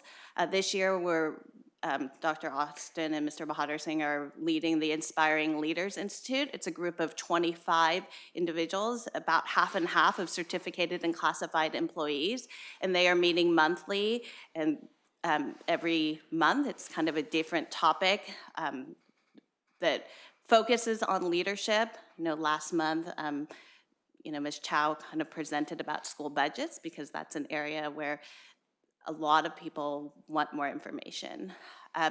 Teacher induction program, all of our teacher induction employees are also teaching in the classroom. So their induction portion of their job is about 10 to 20%. And it's just a great opportunity for our expert teachers and our master teachers to be able to support our newer teachers. In addition, we're partnering with a couple of programs through the Santa Clara County Office of Education. EPIC is a program for classified employees. It's typically our paraeducators who might be interested in getting their special education teaching credential, and we have about 4 or 5 special education teachers currently who started with us as paraeducators. And then LEAB is a program where current certificated teachers can get their administrative credential. So promoting from within, about 60% of our leadership team is from staff that has grown with the district. So 43 of those positions have been filled: principals, directors, coordinators, supervisors, and managers. Next slide, please. So challenges and future focus areas is always to recruit and hire for hard-to-fill positions, the constant filling of the substitute shortages, building our bench, and to continue to streamline our systems internally. So we're working to get down from 5 systems to possibly less, and increasing our diversity in our workforce to reflect our students. So it is March, and we are already busily planning for our next school year. In fact, we are holding our 3rd annual recruitment fair tomorrow evening, and that's from 7 to 8, and we have over 150 registrations so far. I think some of the feedback that we've heard that has been very positive is that we provide opportunities after the recruitment fair for our prospective employees to sign up for a short one-on-one Zoom session with a member of our administrative team. So for example, if a candidate was interested in a multiple subject teaching position, they would have an opportunity following the recruitment fair to the last week of March before spring break to do a short meet and greet with one of our elementary principals. And then just kind of looking ahead at next year, we have multiple positions, but our focus areas of needs for certificated are speech language teachers. I will say we're a little ahead of the game. We've already offered and had accepted 2 speech language therapists who have accepted positions with us for next year. Special education, some secondary teachers in the areas of world language and math. And then for classified, the focus areas of need, special education and transportation. Thank you. Thank you so much. We have one public comment, Stephen Davis.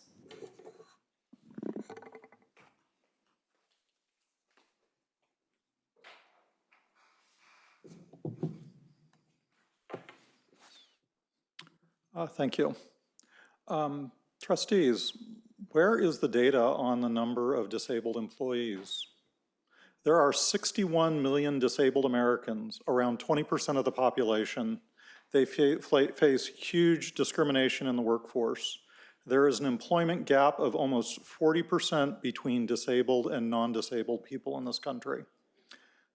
There's 10% of our students, and we have no data on their representation in the staff.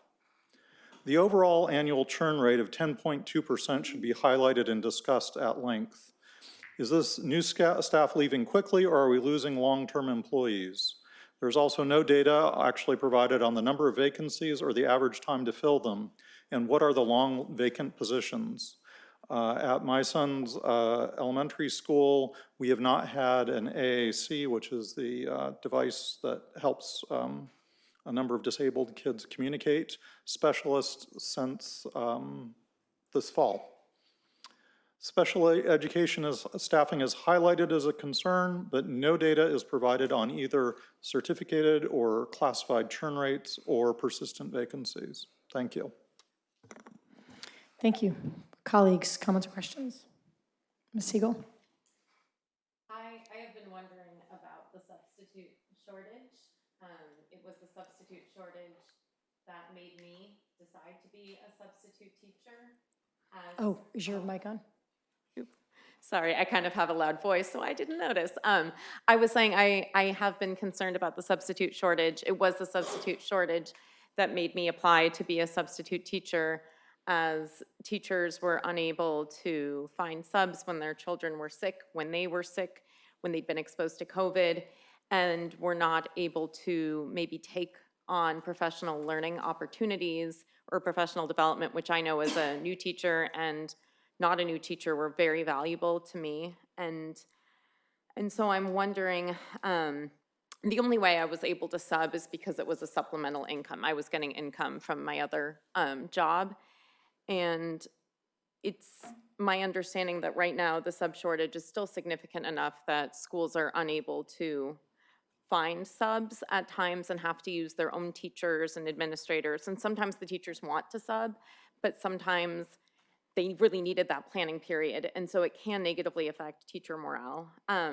So one of my questions is, what are our plans to increase our sub pool as our pay is less than neighboring districts? And then my other question about like the hiring fair is, I was just wondering, like, what methods are we using to hire a diverse teaching staff? Those are my two questions. Sure, and I'll address both of those issues, and Lisa or Ann, you can chime in at any time also. In terms of the substitute issue, I think you're absolutely right. It is a problem that is not just unique to Palo Alto. It's a problem across the region. Some of the strategies we've used in that is, one, we are always looking at evaluating compensation is one. Two, we have also brought in what we call roving or long-term subs so that we can have kind of like a floater to address some of that. We have a very good relationship, as I mentioned before, with PAEA. You're right, some of our staff do want those extra assignments, but there are times when they can't. So we have had administrators fill in. So I think as we head into, the other thing to point out is we will be marketing out to our community of what it takes to become a substitute, because the rules the guidelines have been relaxed in terms of what the requirements are, the fees. There's still a little bit of a process with the County Office of Ed and credentialing, but I think we're really going to start pushing hard on trying to educate our community of how we have many professionals, many people that, as you mentioned, that we have an untapped market that we should be looking at, and we will continue to monitor, compensation and competitive, with our neighbors. In your second question, sorry. The second question was, what methods are we using to hire a diverse teaching staff? Yeah, so that's a great question, because I think one of the things that we looked at is how do we attract people from within the region and outside of the region. The county office offers a job fair, which is an in-person. That's great, but if you live in Southern California, Central California, out of state, that doesn't really, it's a little bit of a disadvantage. So our approach has been to a couple things. Last year, we went to different parts of the state. We've went to Central California. We've participated in some historically underrepresented partnerships with groups that were trying to attract more people of color to the work to teaching. I think you've seen some of those programs statewide, nationally. The challenges, I think, are real to attract more diverse candidates into education. So I think we have, the other thing is sometimes when we look at our hiring practices in terms of what is the experience for someone who's not familiar with Palo Alto, are they seeing, what is their experience in terms of what are the panels, the makeup of the panels? Thanks to Ms. Conaway, she spent a lot of time in having some conversations with our folks who are on panels and who are asking questions and what's appropriate and what are our unconscious biases and what are some things that we need to really look at. So I think it is always been at the, since I've started here, that was a priority for the board. I think it continues to be a priority for the board. So I think we'd like to see that our numbers are slowly, gradually moving, but I think we'd like to see greater progress in that also. Okay, thank you so much. You're welcome. Mr. Trott? Ms. Ledermerck? Yeah, I just have a quick comment that sort of dovetails a little bit with that. I noticed the bullet point about professional growth opportunities, and I really wanted to highlight, Dr. Austin, you get to take all of the not so nice things that are thrown at you, and I think you deserve the credit when credit is due. I think for the last 43 leadership positions, 60% were filled internally. I don't know what that percentage was before you got here, but I bet it wasn't anywhere near 60%. It was a lot lower. So I think that focus on really seeing who we have here, promoting from within, to Mr. Bahad Singh's point about changing the way we hire sometimes, changing the way we look at candidates. Because I think in the past, if you came in here and you were a candidate of teacher of color, classified staff, somebody who wasn't, didn't see yourself reflected in the leadership of this district, that frequently followed you sometimes. If you were trying to get promoted, trying to move up, that we weren't exactly receptive to that in this district, I would say. So I think that we've changed, we're really working on that and trying to change the way we think about our employees and think about their future here. And so I really do appreciate the efforts that staff have made, and I think we see some of that reflected. And I think it helps with Ms. Siegel's point. I think all of these focuses, people come here and know they're valued and know we want them to stay. That will attract more people to come here. Mr. Collins? Okay. Yep. I know this isn't like the number one main focus of the presentation, but again, I mentioned this last week, but I am glad to see that not all like Asian employees are lumped together. I think it's good to have some sort of differentiation to show, because like the Asian population is extremely large. So I'm glad that that's happening. And I know that the staff has been working really hard, and we just talked about different ways where we want to attract a diverse set of staff. But I just want to say, from a student perspective, having like racially diverse staff is incredibly helpful to feel seen and represented, to get perspective from them, to feel heard, to feel understood, to hear their stories. And I think obviously we should be having staff that represents the student population. And it's not just for the benefit of our education, but obviously every like staff person, no matter their race, should have opportunities to teach and teach at PAUSD, or not just teach, but be part of the staff as well. So I just wanted to say that. Thank you. Thank you. And Ms. Ledemaric basically stole all my comments I wanted to make. It used to be custom here not to hire from within. People knew if you wanted to be a principal here, you had to leave and go be a principal so you could come back. And I appreciate that we have changed that culture. And I had the same question as Ms. Sigal about like what we're doing to make sure we continue to diversify our staff in a way that reflects our student population and makes us a stronger staff. So thank you for those answers. Thank you for all your work. I think that's it for this one. Thank you. Moving on to our info items. Wait, let me look here. Our info items, we have A, B, and C, the 9th grade math placement report, ad hoc committee updates, and calendar of board items. And we have public comment on A and B. So why don't we start with information item A, the 9th grade math placement report. We have, it looks like 8 comments. So that will be 2 minutes each. We alternate between in-person and Zoom. So first in-person person is Nana Chancellor, followed on Zoom by Linda Hennigan, and then in person, Lisa Hallenbeck, and then on Zoom, Edith Cohen. 2 minutes each. Thank you. So my name is Nana Chancellor. I have 2 kids here in the district. Well, one has graduated, but my youngest Get close to the mic so we can hear you. My youngest is now 10th grade at Pally. I'm also a former mental health social worker and a former Santa Clara County emergency response social worker, specifically assigned to Palo Alto schools. And my husband is a Pally graduate of '87. So I've been following the math discussion, and I have a few thoughts I'd like to share. California requires algebra in 9th grade. Our district provides it in 8th.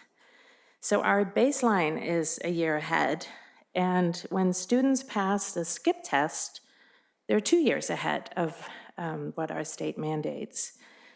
So I don't quite understand the push for even more math acceleration here. My oldest graduated Pally last year. He did not take calculus till his senior year. And he got into several great schools, and he's a thriving freshman at NYU right now. My husband and I were thrilled when our district delaned math in middle school. To us, that is just too young to decide and divide kids into who's good at math and who's not. I grew up in Denmark, where laning does not happen in any subject till 10th grade. and where any additional math outside the classroom rarely, if ever, happens. Both of my children were lucky to get their 8th grade in Denmark and felt a huge positive difference in their experience with math. They went from feeling quite bad at math here to gaining confidence and excelling. Lastly, I want to take the time to applaud the board, our Very quickly, district, because you're out of time. our Go ahead, incredibly applaud us. dedicated teachers, and especially our amazing and tireless equity director, Yolanda Conaway, for your Thank you. equity work. Thank you so much. That's, to me, is a much more valuable discussion. Thank you. Ms. Hennigan over Zoom. Hello, board members. I'm Linda Hennigan, and I'm speaking on behalf of the PTA Council in my role as the Deputy VP of Education for the PTA Council. We on the council have reviewed the data on the 9th grade math course enrollment, and we are very pleased to see so much progress being made on having all students ready for geometry in 9th grade. We fully support the Reimagining Middle School Math Initiative as it addresses historical inequities that hindered some students' access to rigorous coursework. When we fix the system that was broken for some of our students, we end up fixing it for all of our students. These results show that the district is in the process of fixing a system that was broken in the past. We do note that disparities in math course placement continue to exist between specific demographic groups. We don't believe that math ability is inherent to any one particular demographic group, so when that gap keeps happening, we need to look at the system that continues to produce the same results. We look forward to hearing more about how the district staff is changing the way they teach math so that we work toward there being no disparity in placement that can be identified by demographic group. Thank you very much. Thank you. Lisa Young-Hallenbeck, then Edith Cohen, then Veronica Sala. Hello. My name is Lisa Young-Hallenbeck. My husband and I are graduates of the PAUSD school district. We graduated from Pali back in the 80s. My 2 daughters started in the district in kindergarten at Walter Hayes, with my youngest graduating from Pali last year. When my children were in 6th and 8th grade, we moved abroad for 5 years. My oldest graduated from the American School of Paris in 2020, having taken a mix of advanced placement and international baccalaureate classes from 9th to 12th grades. It was refreshing to experience another approach to education, where the IB program didn't lane students, and IB students can choose if they want to enroll in 11th grade in a higher level HL or standard level SL math course that is 2 years long. After the pressure my children experienced from their peers in middle school to be in the upper lane math classes at Jordan, my oldest daughter felt dumb because she wasn't in higher lane math with her friends. Going to a school without laning was a breath of fresh air, especially since we moved right after the second suicide cluster less than 10 years ago. I don't want our community to forget how traumatic that was for all of us and how much work the district has done regarding mental health since then. I feel like the issues being raised by some parents of our community regarding the 9th grade math placement is a step backward from all of the progress we've made. Please trust the process. Trust that your children will turn out okay with this new approach and program. My husband and I are products of this district, and we didn't become serial killers, and so far my children haven't either. Please trust the process. Thank you. Thank you. Edith Cohen, then Veronica Sala, and then Michelle Higgins. Hello, can you hear me? Yes. Hello, thank you. So I'm happy to see that the district shared for the first time data on 9th grade math placement per demographic. This is important, a good practice that should extend across the secondary grades. One issue is really whether the placement is correct of all students, not too high and not too low, and meets the students where they're at so they can actually grow. And I know all the speakers before shared their personal biases, but again, I'm just asking for respect. We come from many different places and many different thinking about this. So, okay, so now let's look at what's happening on the high achievement. We have only 9% taking Algebra 2 and above. At neighboring districts, it's over 40%. In the country where I come from, students are never blocked from acceleration. So all our students that are ready are being systematically denied the option of correct placement. At 9th grade, this was illegal. This will be fixed next year. I'm urging you to allow it also for middle schoolers. Now on the mid to low end, there is algebra and there is geometry on 9th grade. These are two options. So actually the placement there is kind of correct. Students should not be placed higher than they are ready for. We can see that about 25% of our 8th graders were below grade level. They should not be placed in geometry this year. For disadvantaged students, we see proportionality with respect to where they were at compared to the actual achievement. 70% were below grade level, and about that fraction is placed in algebra now. I'm worried that next year this will change because many students are pushed much higher than they need to algebra in 8th grade. They are not ready for it. They can't do fractions. It's cheating the students. So I guess my time is out. Yes, thank you, Ms. Cohn. Next, we have Veronica Sela. Is that, I think I'm trying to go alternate between in person and on Zoom. I think Veronica is next, and then Michelle Higgins, and then Nicole Chuang. I support balanced and equitable education for K through 12 in all subjects. The district has provided opportunities for my teenagers, 10th and 12th graders, to pursue rigorous coursework, especially in math, dual enrollment classes, and visual arts.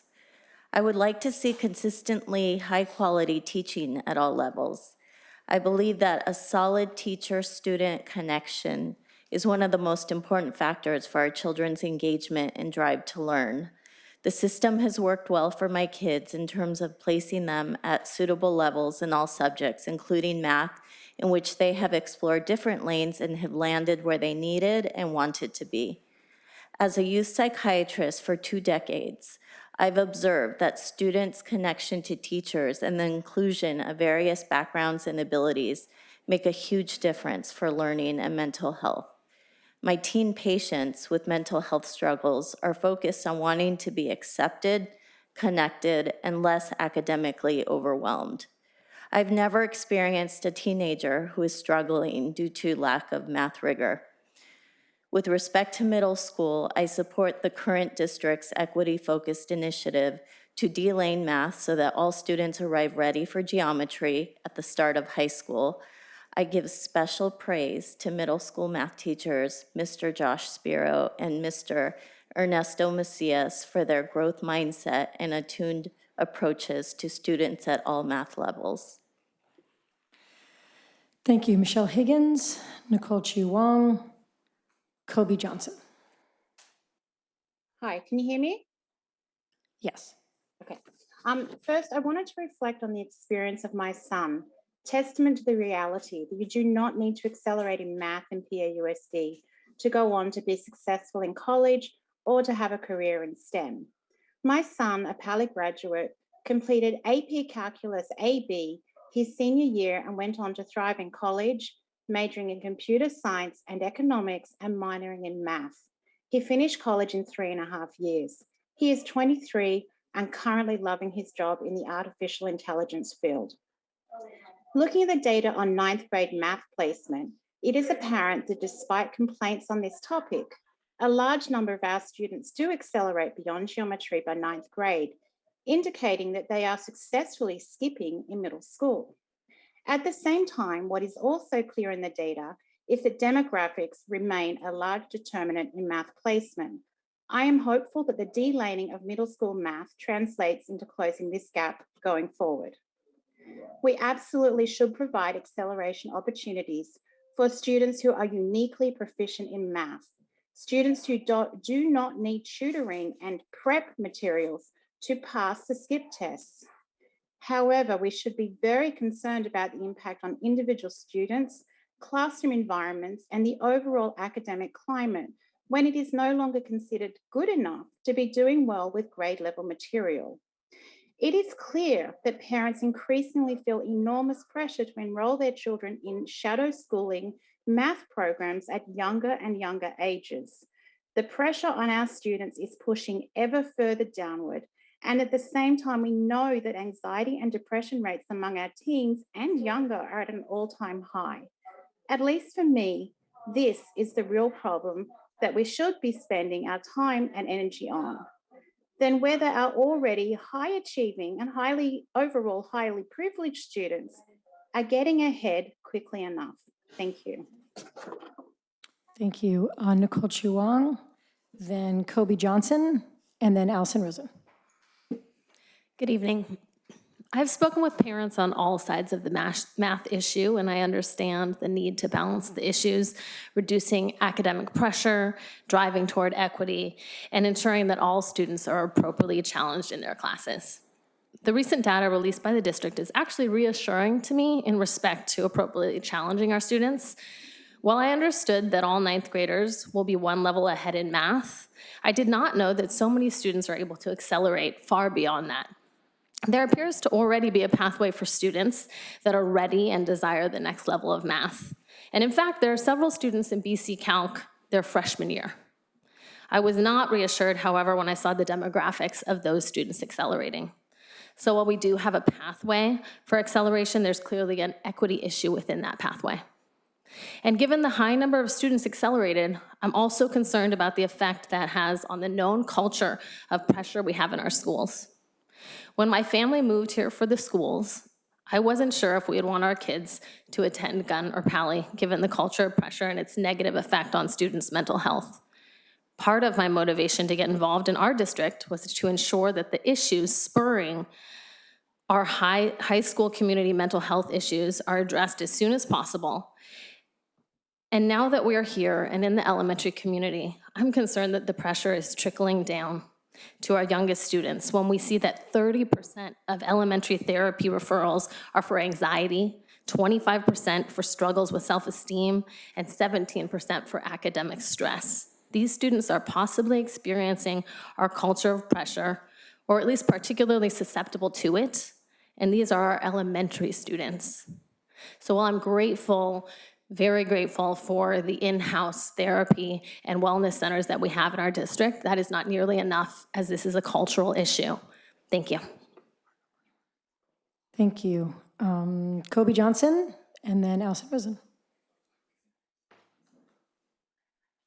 Hello, can you hear me? Yes.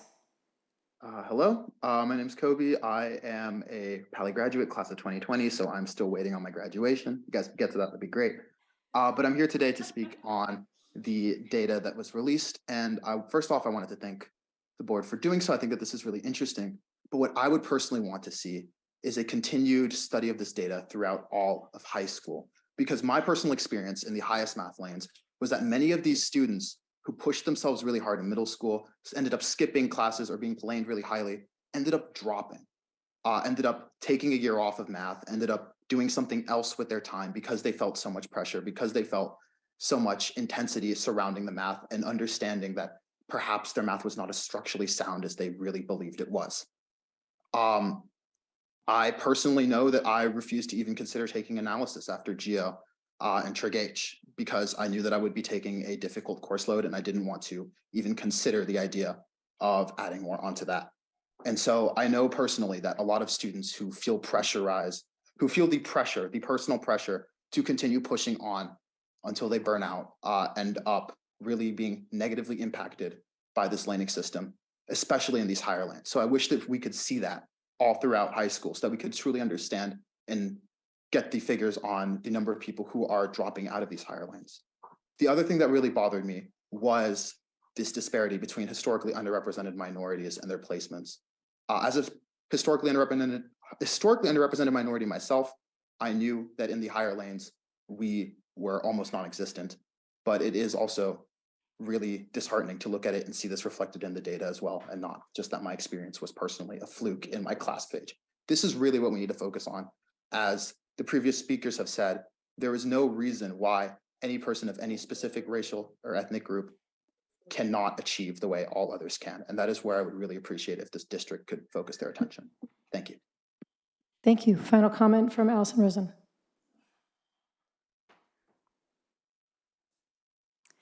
Hi, I said I didn't want to speak.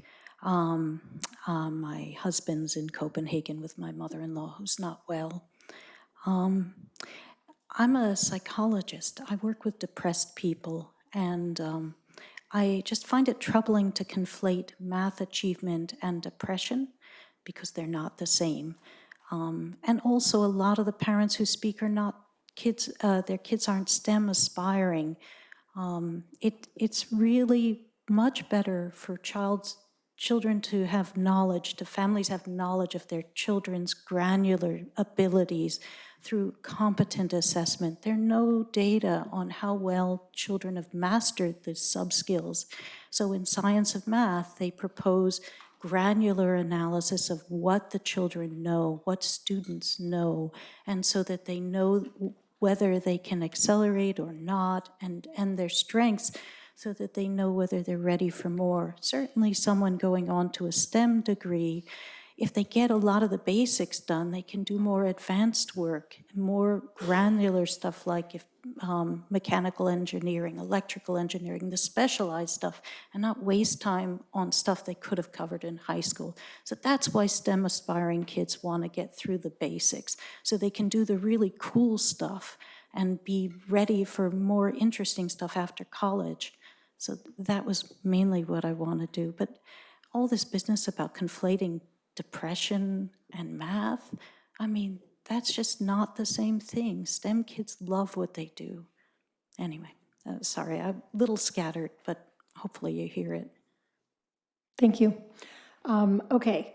I don't know, did you guys have something you wanted to, did you have comments that you wanted to make? No pressure. It looked like you wanted to make a comment. Okay.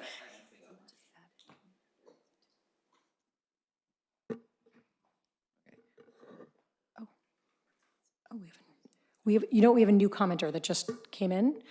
Reminder, try to get your card in by the end of the first commenter. We've got Gail McDowell, you've got 2 minutes. Yep. Hi, as a former parent of a child in this district and a child who absolutely loves math, I wanted to address some of this comment that this is about getting ahead as fast as possible or getting into college or how fast can he reach calculus. And it's not about that. We talk a lot about mental health. Well, I can tell you that my son is so much happier when he is engaged at his level. Having him take math classes that are trivial and easy for him, what that does is it makes him fight school, disengage, and frankly refuse to learn. This, we all are on the same page. We all want to actually promote mental health. No one wants their kid to be unhappy.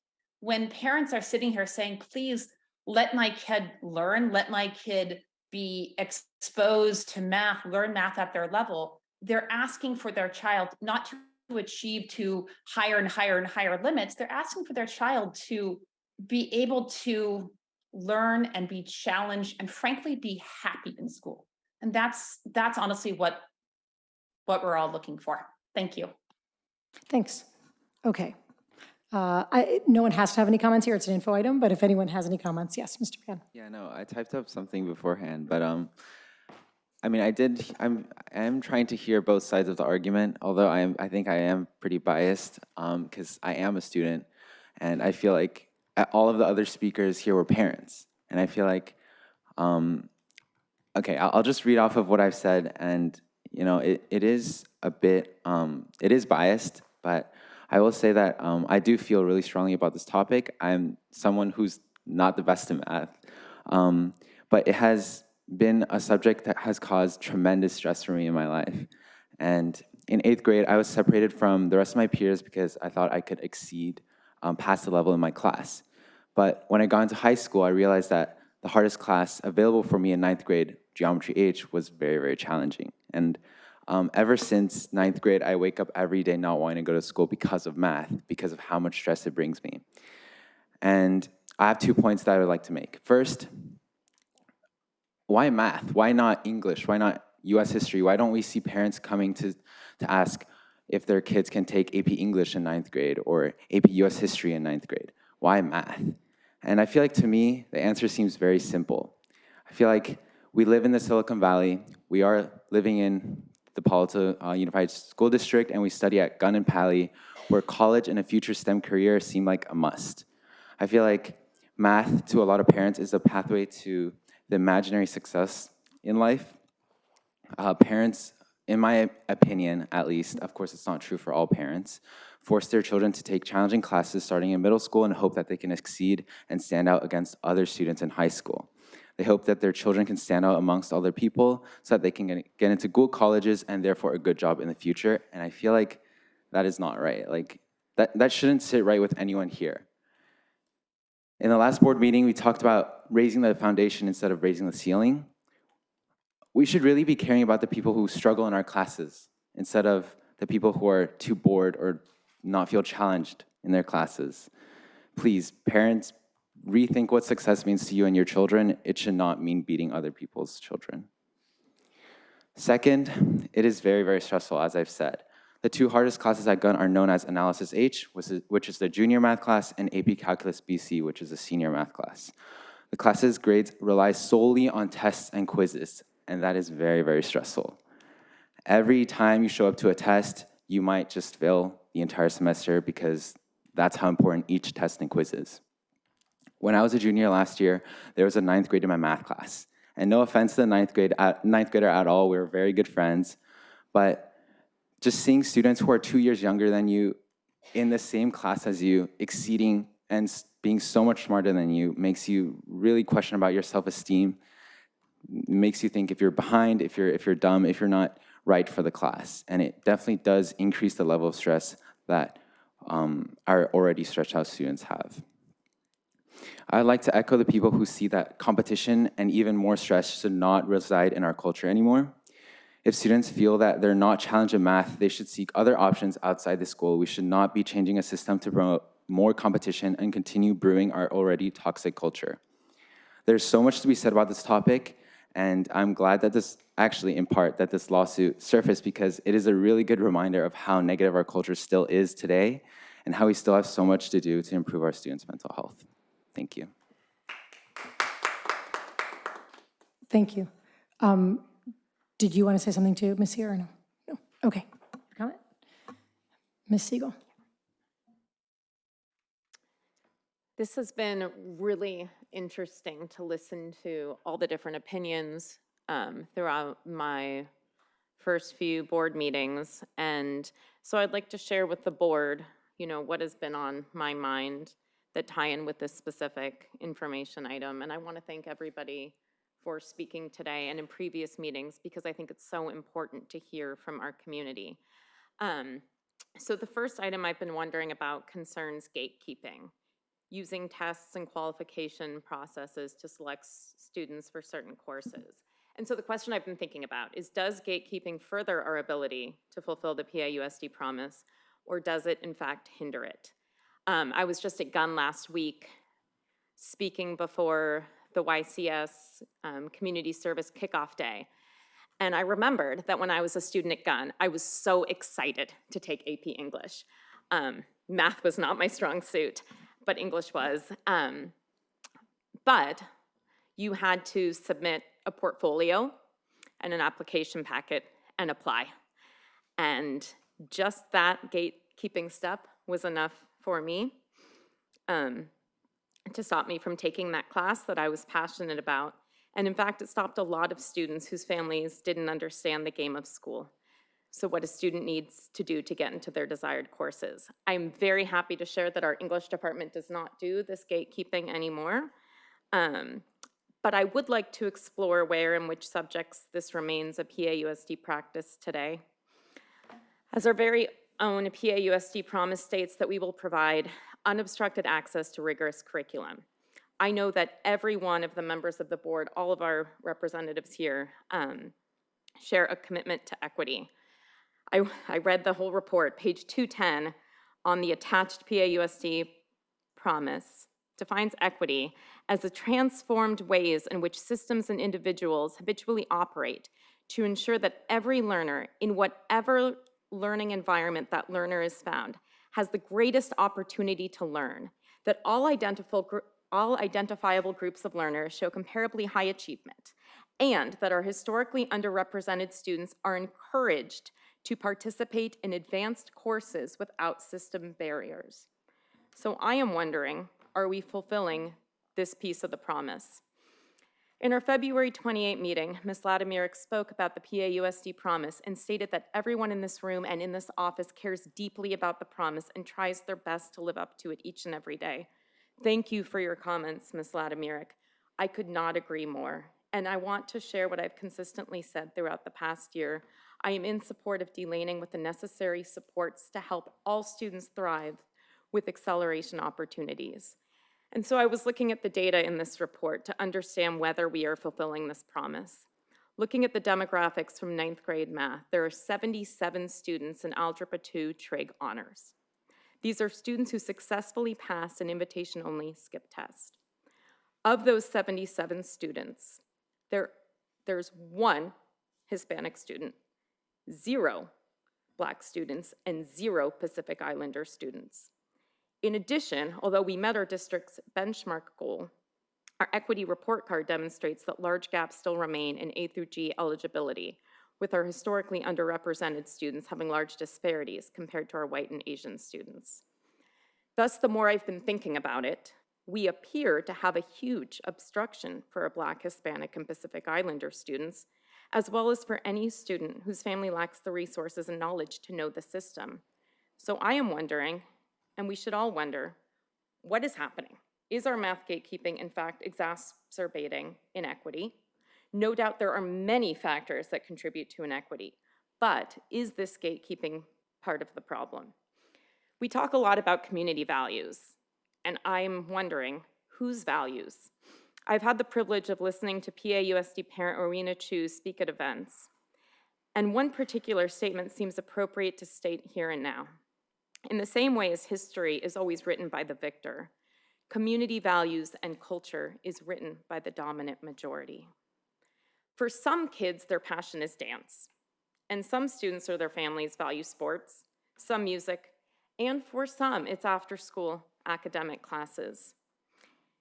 It seems like our community is speaking out and wanting a re-examination of the math skip test. I feel compelled to speak up as a representative of the people as a result. And I think that perhaps there's an assumption that people who want this are privileged, but in my experience, I've talked to many, many people who are not, but tell me they want to better their child's circumstances and help keep their child engaged and wanting to go to school. So let me say that again. Many people who want to re-examine it are not privileged. They are doing so to better their child's circumstances and keep their child engaged in school. Therefore, it's been especially sad throughout the past few months when I hear community members speak about how they feel stigmatized. They are told that they should not pursue extracurricular math classes. And I wonder, why is it okay for some students to do competitive sports 5 days a week with travel on the weekends, but not okay for another child to take after-school math classes? And who is to say which choice is the right value? Personally, I would advocate for respecting and celebrating the wonderful diversity of our community and the diversity of values.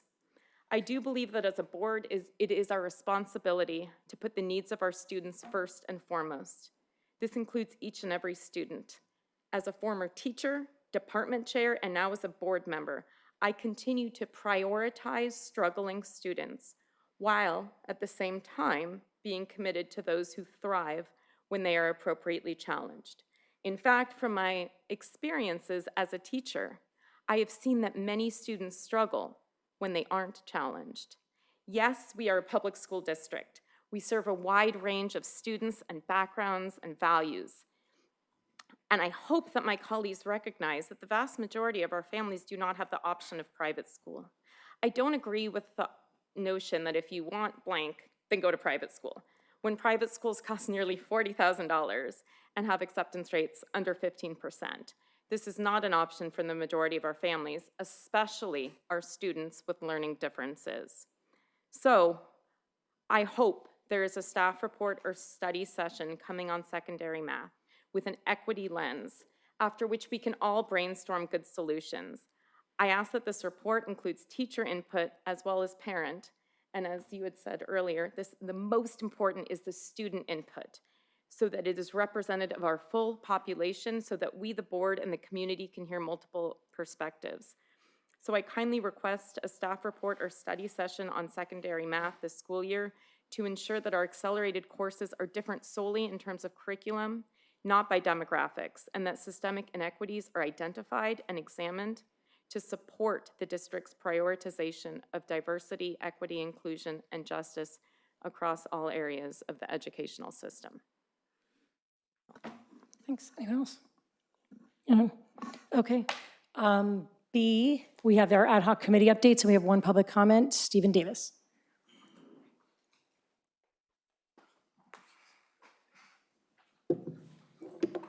Thank you. This is on the ad hoc committee elementary behavior supports report. I'm sorry, first one's going to be a bit awkward, and I don't like raising it here, but it has to be said. It is disturbing that someone is called out as an official CAC representative. As far as I know, the Palo Alto CAC has no official status with the school district and is in fact a small grassroots parents group. There is no other grassroots parents group that is treated anything like this in this district. And in fact, CAC means something from a state of California point of view. I was on the CAC for San Mateo County. It's defined in Ed Code. It advises the SELPA, this isn't that. Okay? In this case, on top of that, the selected CAC representative is a high school parent and may not be familiar with the current experiences of special education families in our elementary schools. Given that 46.75% of our district suspensions are students with disabilities, and we don't even have data, at least public data, on the number of students with the 504s, though I've asked, thank you, which would likely include many of our students with ADHD, the level of attention to this matter seems inadequate, nor was there any discussion in the report of racial or other data.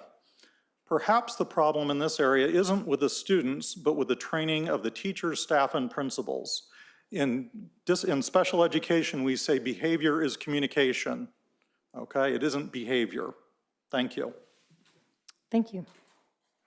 Okay, board operations. I'll start at the end. Ms. Siegel. Oh, you can go first. Either way. Yeah, we'll go in the order. Super short. I just wanted to say that, as I mentioned, I had the honor of speaking to students at Gunn last Wednesday, and I spoke about the importance of community service and highlighted the service of 2 PAUSD seniors who demonstrate service and dedication every other Tuesday night. But I would also like to thank and acknowledge them here, not just on the Gunn stage, for their extraordinary commitment to help all students. So thank you. Mr. Drop. Just an information request. As we're talking about different ways of learning, different pathways, I'm curious about what we do or what relationships we have to build pathways in the trades.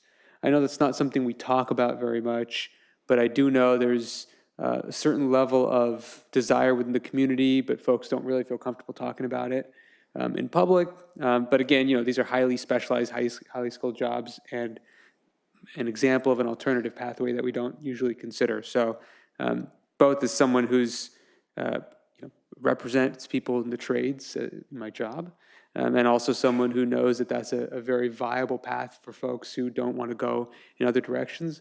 I'd like to see some information on what we do in that area.